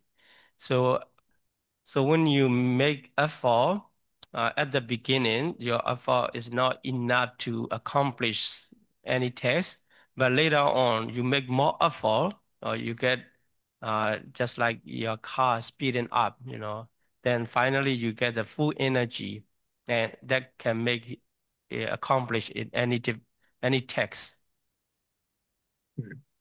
Nah, di sini di kita penjelasan, kita komentar dijelaskan ya bahwa apa perbedaan dari tiga tiga landasan ini, tiga landasan yang memunculkan faktor pencerahan usaha ini.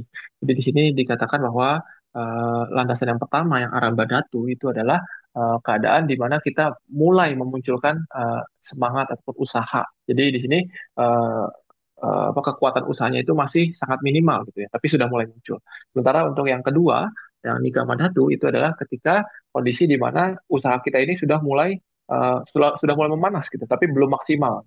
Sementara untuk yang ketiga, yang para kamadatu ini adalah dikatakan bahwa sebagai kondisi di mana usaha kita ini sudah maksimal, sudah full gitu ya. Jadi di sini dengan usaha yang maksimal kita bisa mencapai apapun yang kita inginkan. Gitu ya. Jadi mungkin di awal-awal itu seperti Sedo tadi menjelaskan seperti kita menyalakan mobil gitu ya. Jadi di awal-awal itu kita usahanya itu masih pelan-pelan, lalu lama-lama kita makin tancap gas, lalu di akhir itu mobil itu melaju sangat kencang sekali dengan kecepatan penuh. Ini seperti perumpamaan dari tiga landasan yang memunculkan faktor pencerahan usaha. And for the rapture, we did the basis for enlightenment factors or rapture. It means the object that can give rise the rapture or joy in your mind. For some people, recollecting the Buddha or seeing the Buddha statue, having the flowers to offer the Buddha like this. So the rapture or piti arise due to that object. That kind of object is considered as the basis for the enlightenment factors or rapture. Nah, lalu di bagian berikutnya di sini Buddha menjelaskan tentang apa yang menjadi makanan bagi munculnya faktor pencerahan yang keempat yaitu adalah piti ya, ataupun kegirangan yang belum muncul dan untuk piti ini menjadi berkembang. Gitu. Di sini Buddha mengatakan bahwa yang menjadi makanan bagi munculnya kegirangan adalah hal-hal yang menyebabkan rasa girang. Gitu ya. Jadi contohnya saya sudah mengatakan ada seorang yang misalkan dia sangat menghormati Buddha, jadi ketika dia melihat gambar Buddha ataupun mengingat Buddha, dia merasa sangat girang. Jadi di sini Buddha ini menjadi landasan bagi munculnya faktor pencerahan rasa girang ini. Ataupun misalkan orang itu suka berdana bunga ataupun suka melihat rupa Buddha, jadi di situ dikatakan bahwa Buddha ataupun objek bunganya itu adalah sebagai landasan bagi munculnya faktor pencerahan rasa girang ini. And yeah, for these kind, we will talk more later in detail. And now we continue reading the text. So for the tranquility, Pasati Sambojanga, the tranquility of body and tranquility of mind, these two conditions and careful attention. But here, the tranquility of body refers to the mental factors, not physical body. And tranquility of mind refers to the consciousness itself. So it means both of them refers to the tranquility of mental state. Hmm. Ya, berkenaan dengan faktor pencerahan yang tadi yang piti, nanti saya udah mengatakan nanti akan dijelaskan lebih detail lagi. Tapi sekarang saya udah ingin lanjut dulu ke faktor pencerahan yang berikutnya, yaitu adalah pasadi ataupun ketenangan ya.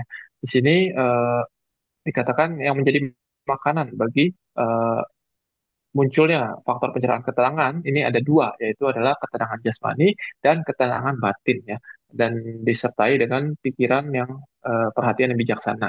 Nah, tapi di sini saya mengatakan walaupun di sini tulisannya adalah ketenangan jasmani, sebenarnya di sini maksudnya adalah faktor mental dari ketenangan jasmani ya, dan juga yang dimaksud sebagai ketenangan batin ini adalah kesadaran itu sendiri gitu. Jadi sebenarnya yang dimaksud dengan ketenangan jasmani dan ketenangan batin di sini tetap merupakan suatu lebih mengarah terhadap kondisi mentalnya, bukan ke kondisi jasmani. Here, feeling, aggregate, perception, volition and formation. Three mental aggregates are considered as kaya, body, and the consciousness aggregate is considered as chitta, mind. Hmm. Eh, di sini saya sudah menjelaskan ya yang dimaksud sebagai ketenangan jasmani ini adalah maksudnya menenangkan tiga agregat batin, yaitu adalah perasaan, persepsi, dan bentukan-bentukan batin. Sementara yang dimaksud sebagai ketenangan batin di sini adalah ketenangan dari kesadaran itu sendiri, tapasati.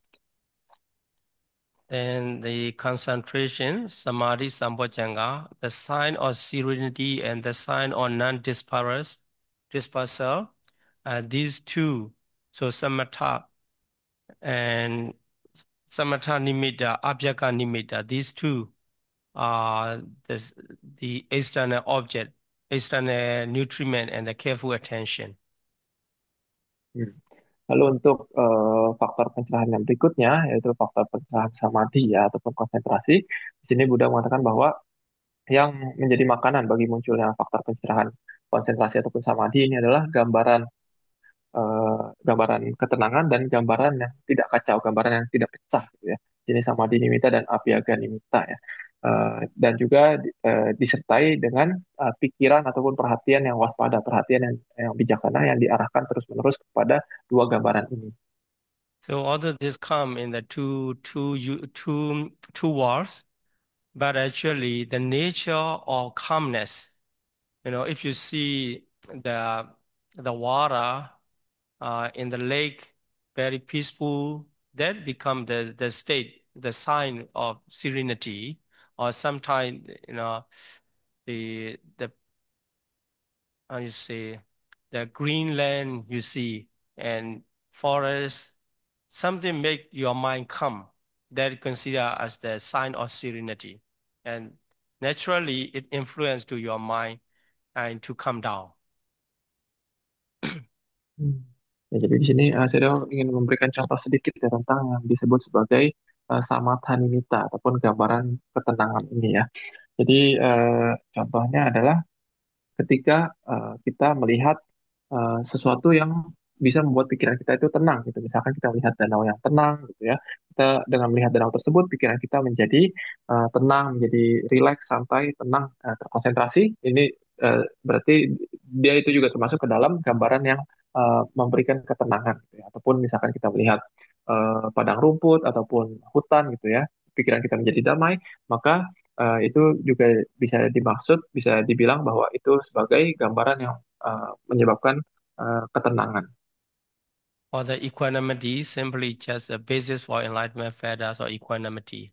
So we understand, according to this sutta, the mental hindrances and also the seven fetters of enlightenment arise due to their particular nutriment. Hmm. Lalu untuk faktor pencerahan yang terakhir yaitu adalah UPK ataupun ketenangseimbangan. Di sini Buddha hanya menjelaskan bahwa yang menjadi makanan bagi munculnya faktor pencerahan ini adalah hal-hal yang menjadi landasan bagi faktor pencerahan UPK itu sendiri gitu ya, dan juga perhatian yang diberikan secara terus-menerus kepada landasan-landasan tersebut gitu. Jadi intinya di dalam sutta ini kita mengetahui bahwa Buddha menjelaskan bahwa rintangan batin maupun faktor pencerahan itu muncul dikarenakan adanya makanan mereka dan juga pikiran yang diarahkan terus-menerus kepada hal-hal yang menjadi makanan mereka tersebut. And here the Satipatthana Sutta, Mahasatipatthana Sutta commentary mention more detailed information, and the factors that arise in your mindfulness. So number one, mindfulness with clear comprehension itself. Second, avoiding people with confused mind. So if you are communicating with the people with a confused mind, your mindfulness quality going down. And association with the people who are established in mindfulness, who already have mindfulness, and then you are already encouraged, and also you become with a strong mindfulness, and also inclination towards mindfulness. Your mind wishing to be mindful, your mind inclined to that state. So then gradually your mind become with the mindfulness. Hmm. Lalu di sini saya ingin menjelaskan sedikit, ada penjelasan tambahan ya dari kitab komentar dari Mahasatipatthana Sutta ya. Di sini ada penjelasan tambahan tentang makanan bagi munculnya faktor pencerahan sati ya, faktor pencerahan perhatian. Kalau misalkan tadi yang pertama itu adalah yoniso manasikara ya, ataupun perhatian yang apa diarahkan dengan kebijaksanaan, yang memiliki kebijaksanaan saat disampaikannya mungkin ya. Ataupun yang kedua adalah menghindari orang-orang yang pikirannya itu kacau gitu. ataupun menghindari orang-orang yang pikirannya itu tidak penuh perhatian. Jadi saya sudah mengatakan kadang kalau kita bergaul dengan orang-orang yang pikirannya itu tidak terlatih, yang tidak memiliki perhatian, maka perhatian yang kita miliki itu akan menurun juga. Jadi ini harus dihindari. Ini menjadi makanan bagi munculnya faktor pencerahan perhatian. Lalu yang ketiga adalah berasosiasi ataupun berkumpul dengan orang-orang yang memiliki perhatian yang baik. Dengan kita berkumpul dengan orang-orang yang terlatih dalam perhatian, maka kita juga akan berkembang dalam perhatian. Lalu yang keempat adalah kecenderungan ataupun niat ataupun keinginan untuk mengembangkan perhatian ini. Jadi dengan kita memiliki keinginan ataupun niat ataupun kecenderungan untuk mengembangkan perhatian kita, maka kedepannya perhatian kita sendiri pun akan menjadi berkembang dan menjadi matang. Yes, some people with the behavior and their mind is very complicated, and not in the order, whatever they are doing. So if you are seeing them, you become confused by yourself. Ya, jadi saya sudah mengatakan untuk yang nomor dua tadi ya, orang yang pikirannya kacau itu kadang ya, kita melihat orang bingung, kadang kita jadi ikut bingung gitu. Ataupun kita melihat orang yang gelisah, kita juga ikut gelisah. Jadi sebaiknya dihindari orang. So here, investigation or discrimination, or as mentioned in the test itself, 5 pairs, or good and bad, you trying to discriminate, and then become more and more, the wisdom become mature. Hmm. Lalu untuk makanan bagi faktor pencerahan yang kedua itu sama seperti penjelasan di Suta yang tadi ya, bahwa kita membedakan mana mana hal-hal yang bajik, yang tidak bajik, yang hina, yang mulia, yang harus dihindari maupun yang tidak dihindari. Maka dengan kita dengan kita bisa membedakan kondisi-kondisi tersebut, kita latih terus seperti itu, maka nanti kebijaksanaan kita itu akan bisa menjadi makin matang dan sempurna. And also the fetters leading to the rising or enlightenment fetters of uh, the Dhamma Vicaya.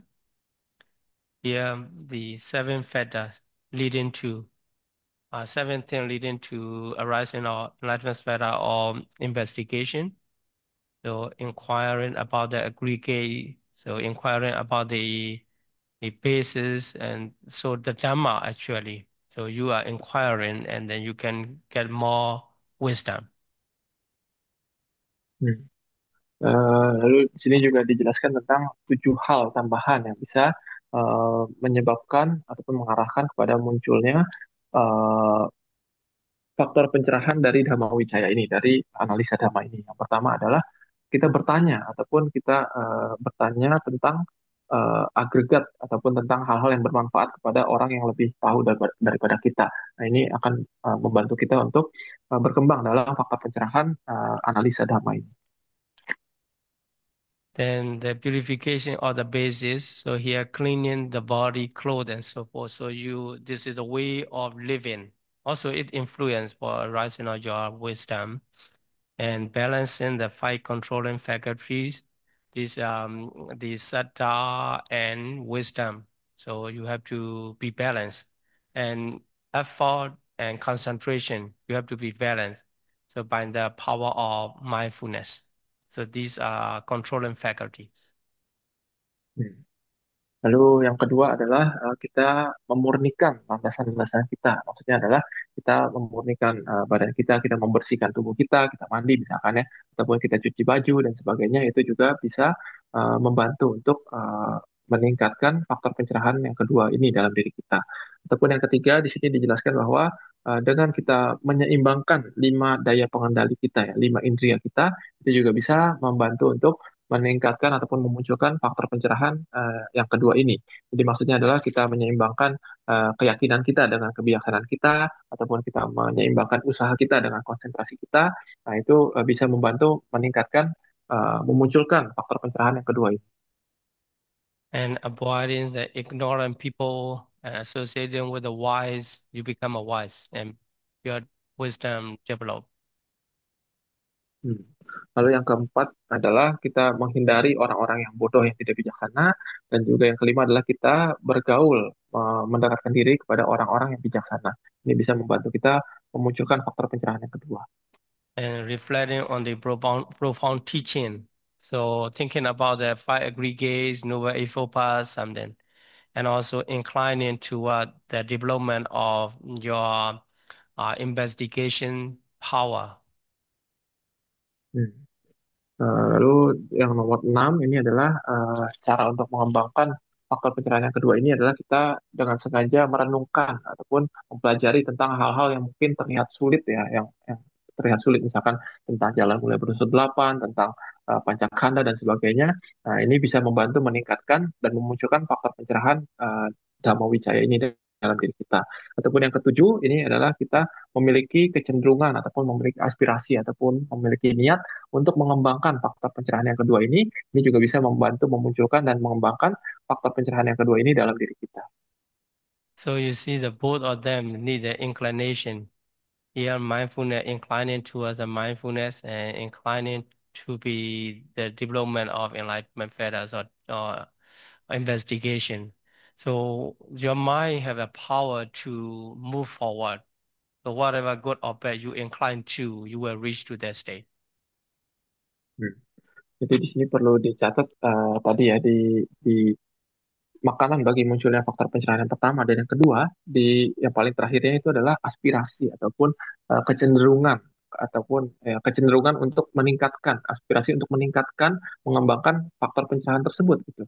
Jadi maksudnya adalah dengan kita memiliki aspirasi ataupun kecenderungan untuk mengembangkan faktor pencerahan tersebut, pikiran kita tuh akan dengan otomatis mengarah ke arah sana dan pada akhirnya faktor pencerahan tersebut juga akan benar-benar bisa kita kembangkan. Okay, a lot of things leading to the enlightenment fetters of effort. So many things leading to, so it means you can develop with many ways. Okay, let's see. Reflecting the fearfulness or woeful state. You were thinking about the four woeful state. How fearful, and the more you consider, the more you can develop your uh, energy to liberate from that stage. Hmm. Nah, lalu di sini ada 11 hal yang bisa membantu untuk memunculkan faktor pencerahan yang ketiga, yaitu usaha ya. Ini ada banyak, jadi maksudnya ada banyak cara untuk mengembangkan faktor pencerahan usaha ini.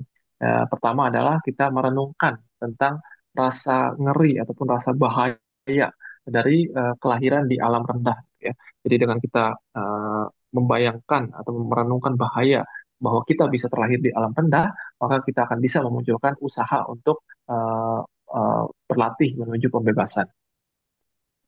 And seeing the benefit of effort, so making effort will bring such kind of desirable benefit, and the effort become stronger. And also reflecting on the path to be walked. So I am following the Buddha's teaching, the path leading to the Nibbana. This already it walked by the noble person before. That's why considering reflecting on that path also encourage you. Hmm. Nah, lalu yang kedua adalah kita bisa meningkatkan usaha kita ini, mematangkan usaha kita ini dengan merenungkan manfaat dari kita mengembangkan usaha ya. Jadi maksudnya dengan kita merenungkan bahwa kalau kita menyempurnakan usaha kita, kita bisa mencapai ataupun mendapat hal-hal yang kita inginkan, yang bermanfaat untuk kita. Jadi dengan merenungkan seperti itu, kita memunculkan faktor pencerahan usaha. Lalu yang ketiga adalah kita merenungkan tentang jalan yang harus kita lalui. Ya. Jadi maksudnya kita merenungkan bahwa uh, latihan ataupun jalan yang harus kita tempuh ke depannya itu adalah jalan yang sudah ditunjukkan oleh Sang Buddha, oleh Sang Tathagata, oleh orang yang pencerahan sempurna, oleh para Arya gitu. Jadi dengan kita merenungkan bahwa ini adalah jalan yang agung yang telah diberikan oleh guru besar kita, maka kita menjadi semangat dan memunculkan faktor pencerahan semangat ini. And honoring the arm is mean considering or this food I have been eating is not easy to get. It's made by the many effort of the other people. So I should not waste the energy come through these arms. And I have to practice in this way. If consider is also encouraged.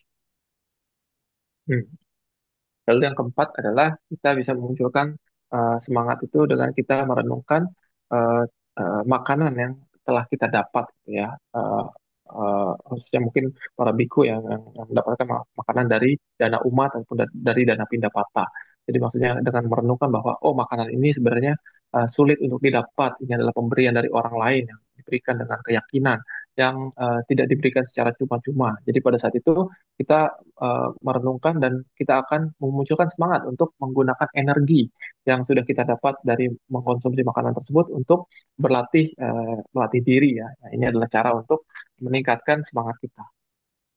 And greatness or heritage. So if you are in a good meditation center or somewhere, you have to reflect, or this is a good opportunity to be here, and I should utilize. And also greatness of the teacher. When we encounter this teacher, I should not miss this opportunity to be in progress. And also the greatness or lineage. If I am here, our lineage is already approved by the senior, so I should practice more. And the greatness of companion in the holy life. So our companions are really practicing seriously. We devoted in their way of living practice. So I also should not be so lazy like this. Lalu yang kelima ya, yang bisa kita renungkan untuk meningkatkan semangat kita adalah kita merenungkan tentang kebesaran dari hal yang sudah kita dapat. Misalkan kita uh, kita misalkan datang ke satu center meditasi, kita harus merenungkan bahwa oh sebenarnya kesempatan untuk berlatih dhamma ini sangat sedikit ya. Apa saya sangat beruntung bisa mendapatkan kesempatan ini. Maka dari itu kita berlatih dengan lebih penuh usaha. Itu yang nomor lima. Lalu yang nomor enam, kita merenungkan kebesaran dari guru kita. Gitu. Jadi misalkan kita merenungkan bahwa oh sekarang saya punya kesempatan untuk bertemu seorang guru, maka saya tidak akan menyia-nyiakan kesempatan ini. Jadi kita meningkatkan usaha kita. Ataupun kita nomor tujuh, kita merenungkan bahwa ajaran ini sudah diturunkan turun temurun gitu, bahwa senior kita ataupun orang yang lebih dulu berlatih dhamma ini, mereka itu sudah menembus ajaran ini, maka kita pun bisa menembus ajaran ini. Pada saat itu kita juga meningkatkan usaha kita. Ataupun yang nomor 8, kita merenungkan tentang teman-teman kita di dalam kehidupan spiritual ini, dalam latihan ini. Kita merenungkan bahwa, oh teman-teman saya ini sekarang pada serius berlatih untuk mencapai pembebasan. Pada saat itu kita juga hendaknya mengerahkan usaha yang sama ataupun lebih lebih besar daripada mereka untuk berlatih dhamma. Ini juga bisa memunculkan usaha dalam latihan kita. Okay, so the last three, avoiding lazy people and associating with the energetic people. It is true if you are walking, if you go with walking very slow, that person, so your speed become slow, slower and slower. So if you are following to the one who is walking faster, your speed become faster. That's why, and the companionship is very important. And the last one is inclination. You want to be very energetic person and not to be a lazy person, right? Hmm. Ya, lalu yang nomor 9 dan nomor 10 adalah 9 adalah kita menghindari orang-orang yang malas ya. Dan nomor 10 adalah kita mendekatkan diri kepada orang-orang yang rajin, yang bersemangat ya. Kata Shadow ini penting ya gitu. Dan ini memang benar karena kadang misalkan kadang kita dalam berjalan saja gitu ya. Kadang kalau misalkan kita eh, jalan sama orang yang jalannya pelan, itu kadang kita juga jadi ikut-ikutan pelan. Sementara kalau kita jalan ngikutin orang yang jalannya cepat, kadang kita jadi ikut jalan cepat. Jadi dengan siapa kita bergaul itu bisa mempengaruhi usaha yang kita keluarkan gitu ya. Lalu untuk yang nomor 11 adalah sama seperti yang sebelumnya, artinya adalah dengan kita memiliki kecenderungan ataupun niat untuk mengembangkan faktor pencerahan usaha ini gitu ya. Dengan kita beraspirasi untuk menjadi orang yang bersemangat, bukan menjadi orang yang malas. Okay, today we just finished two sutta out of 130. So never mind, we can complete and things. So any question to discuss? Hmm. Ya, hari ini kita menyelesaikan dua suta ya dari 130 suta. Oke, kata Shadow ya sudah kita lihat aja nanti bisa selesai atau enggak. Harusnya bisa, kata Shadow. Jadi sekarang waktunya sesi tanya jawab. Wandami, saya ada Wandami Bante. Saya masih agak kurang jelas kemunculan 7 faktor pencerahan itu diaplikasikan di pelatihan Satipatthana atau itu merupakan hasil dari pelatihan Satipatthana. Kemudian pertanyaan nomor 2 mengenai 5 hambatan, 5 rintangan meditasi. eh, Salah satunya kemalasan. Banyak faktor-faktor luar eksternal yang membuat kemalasan. Seandainya kemalasan itu kita hilangkan dengan menstimulus, misalnya dengan minuman energi atau kopi atau obat-obatan atau vitamin, kemudian kesadaran atau sati yang timbul itu apakah masih baik? Demikian, terima kasih. Hmm. Uh, so he has two questions. The first is regarding the seven bojjhanga and the satipatthana. So, is it is this seven bojjhanga developed during the practice of satipatthana, or is it the result of practicing satipatthana? That's the first question. And the second question is regarding the Tinamida, regarding the laziness. He said that just now we discussed there are many outside factor, external factor that can make us lazy and sloth and torpor to arise. So he said that is it uh, okay to use external factor to solve this tinamida also. For example, we drink energy drink or drink coffee or take some medicine that can increase our alertness. So at the time, is it also increasing? Is it also beneficial for our bojanga also, or is it does or is it non-beneficial? Okay. Yeah. Thank you. So Satipatthana and Bojjhanga actually just like the investigation, the Dhamma, it can be the before the practice of Satipatthana, it can be the investigation. You learn and you try, you consider not really practicing Satipatthana, but the the enlightenment factors, we can consider that discrimination or investigation, that is wisdom. So that arise initial phase. But it's not enough to reach to the stage of enlightenment without the practice of satipatthana. So have to go through the practice of satipatthana to complete the the power to reach to the enlightenment stage. So so anyway, the some factor can stop, but go through the satipatthana together. Ya, jadi untuk pertanyaan pertama ya, saya sudah mengatakan bahwa eh, kadang bahkan beberapa faktor pencerahan itu harus munculnya itu sebelum kita berlatih satipatthana. Contohnya faktor pencerahan yang kedua ya, yaitu faktor analisa dhamma ataupun dhamma wicaya ya. Jadi seperti tadi kita pelajari bahwa faktor pencerahan yang ini adalah mengetahui mana yang misalkan yang bermanfaat, mana yang tidak bermanfaat. Jadi kadang bahkan sebelum kita berlatih satipatthana, kita harus menimbang dulu apakah kita mau kemana ataupun praktek seperti apa yang harus kita lakukan, apa bagaimana cara belajarnya, bagaimana cara berprakteknya, apa mana yang bermanfaat, mana yang tidak gitu. Ini bahkan harus muncul, harus dilakukan dulu sebelum berpraktek satipatthana. Lalu setelah kita merenungkan bahwa oh ini adalah praktek yang benar, ini adalah praktek yang bermanfaat, setelah itu barulah kita berpraktek satipatthana. Nah, lalu setelah itu dengan seiring kita berpraktek satipatthana ini, barulah faktor pencerahan yang sama itu bisa matang dan berkembang hingga akhirnya bisa memungkinkan kita untuk mencapai pencerahan. Jadi maksudnya adalah di sini eh, bojangga ataupun faktor pencerahan itu bisa munculnya sebelum, saat dan setelah kita berlatih satipatthana. Dia hadir di setiap bagian dari pelatihan satipatthana kita. And for second question about the external factor or Tinamida, if we can solve the problem with the external factor, just like the drinking the energy drink or taking some medicine, in the helpful manner is okay. Sometimes if leading to another problem, it make us awake for this day. But the next day, our physical body cannot reset. Then, so more tired. That is not a good. So this can compare with the Bosch and the Mata Nuda. We know the proper amount of food.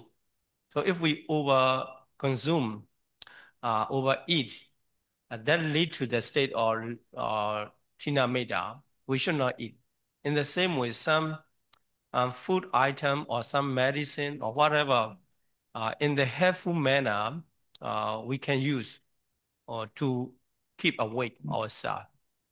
Uh, yeah, I was thinking that, the science, when the science develop and we can run our mind, our brain, physical condition maintaining by the medicine and then some machine keep awake so that we can see more about the reflecting on the Dhamma.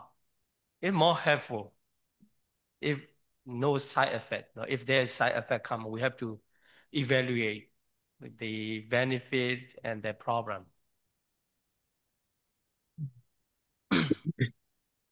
Ya, lalu untuk pertanyaan yang nomor dua ya, tentang menggunakan uh, ataupun mengkonsumsi minuman energi ataupun kopi ataupun obat-obatan tertentu untuk mengatasi rasa malas dan kantuk ya.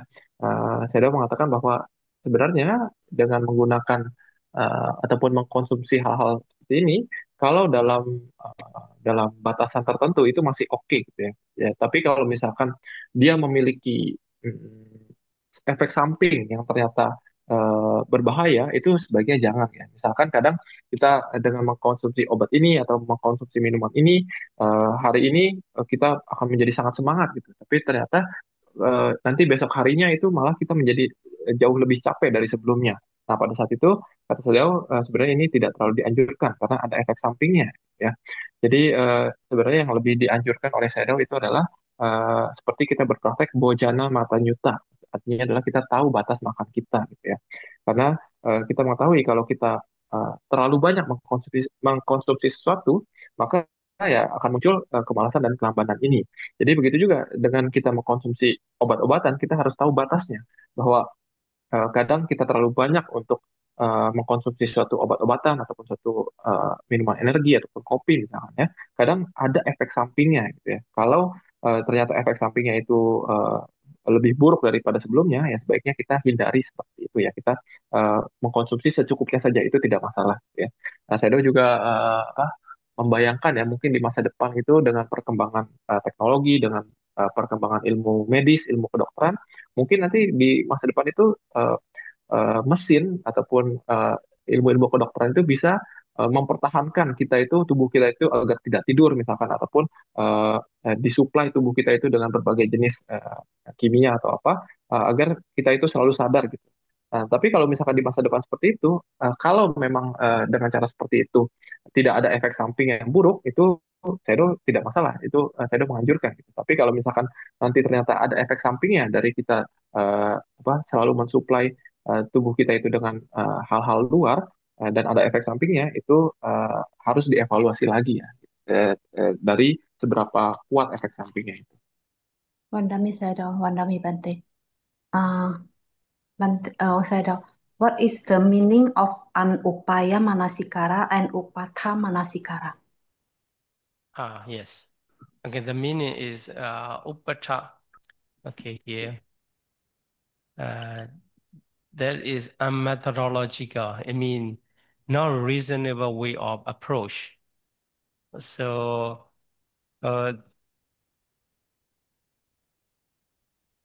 this is actually, if we are reasoning, so that will not bring the final conclusion, our benefit. But because we like the way of thinking and we do it, we are thinking this is good for me and just thinking that is called the Anupaya Manasikara. Anupaya Manasikara. And Upata is not the right way. So Pata refers to the right way. Approaching through the right way, you will get the correct answer. And if you are not approaching through the right way, you will not get the right conclusion. That is called the Upata Manasikara. Jelas ya. Boleh tolong translate kan Bante? Oke. Eh, Tadi pertanyaannya tentang Anupaya Manasikara dan Anupata Manasikara ya. Jadi di sini Yes. saya sudah menjelaskan Anupaya Manasikara ini adalah eh, cara yang tidak metodologikal ya, tidak masuk akal gitu ya, dan juga bukan cara yang benar intinya. Dua dua hal ini Anupaya Manasikara dan Anupata Manasikara ini adalah cara yang tidak tepat gitu ya. Jadi yang dimaksud Anupaya Manasikara ini adalah maksudnya kadang kita eh, sudah tahu sebenarnya cara itu salah gitu, tapi kadang kita tetap bersikeras bahwa ini adalah cara yang benar. Jadi dikarenakan kekukuhan kita terhadap pandangan kita sendiri itu kita tidak mencapai hal yang ingin kita capai. Tidak kita akhirnya itu tidak mendapatkan hal-hal yang kita inginkan. Nah, itu adalah anupaya manasikara gitu ya. Sementara untuk yang anupata manasikara, di sini sebenarnya terdiri dari kata anupata. Upata ini adalah jalan ya. Jadi maksudnya ini bukan jalannya, ini eh, eh, apa jalan yang salah gitu intinya. Jadi kalau kita mengikuti salah satu ataupun dua-dua dari jenis manasikara ini, ya kita tidak akan mencapai yang kita inginkan dan juga ini bukan jalan yang tepat untuk mencapai hal yang kita inginkan dan juga kita tidak akan mencapai pada kesimpulan yang tepat kalau kita berpikir dengan berlandaskan kedua manasikara yang ini. Okay. Anumodami sadar, anumodami Bante. Sadu, sadu, sadu. Pandami said, it's already past 9 o'clock. Should we just end up the class? Okay, yes. Okay. Anumodana Sayadaw for the Dhamma that has been given for today.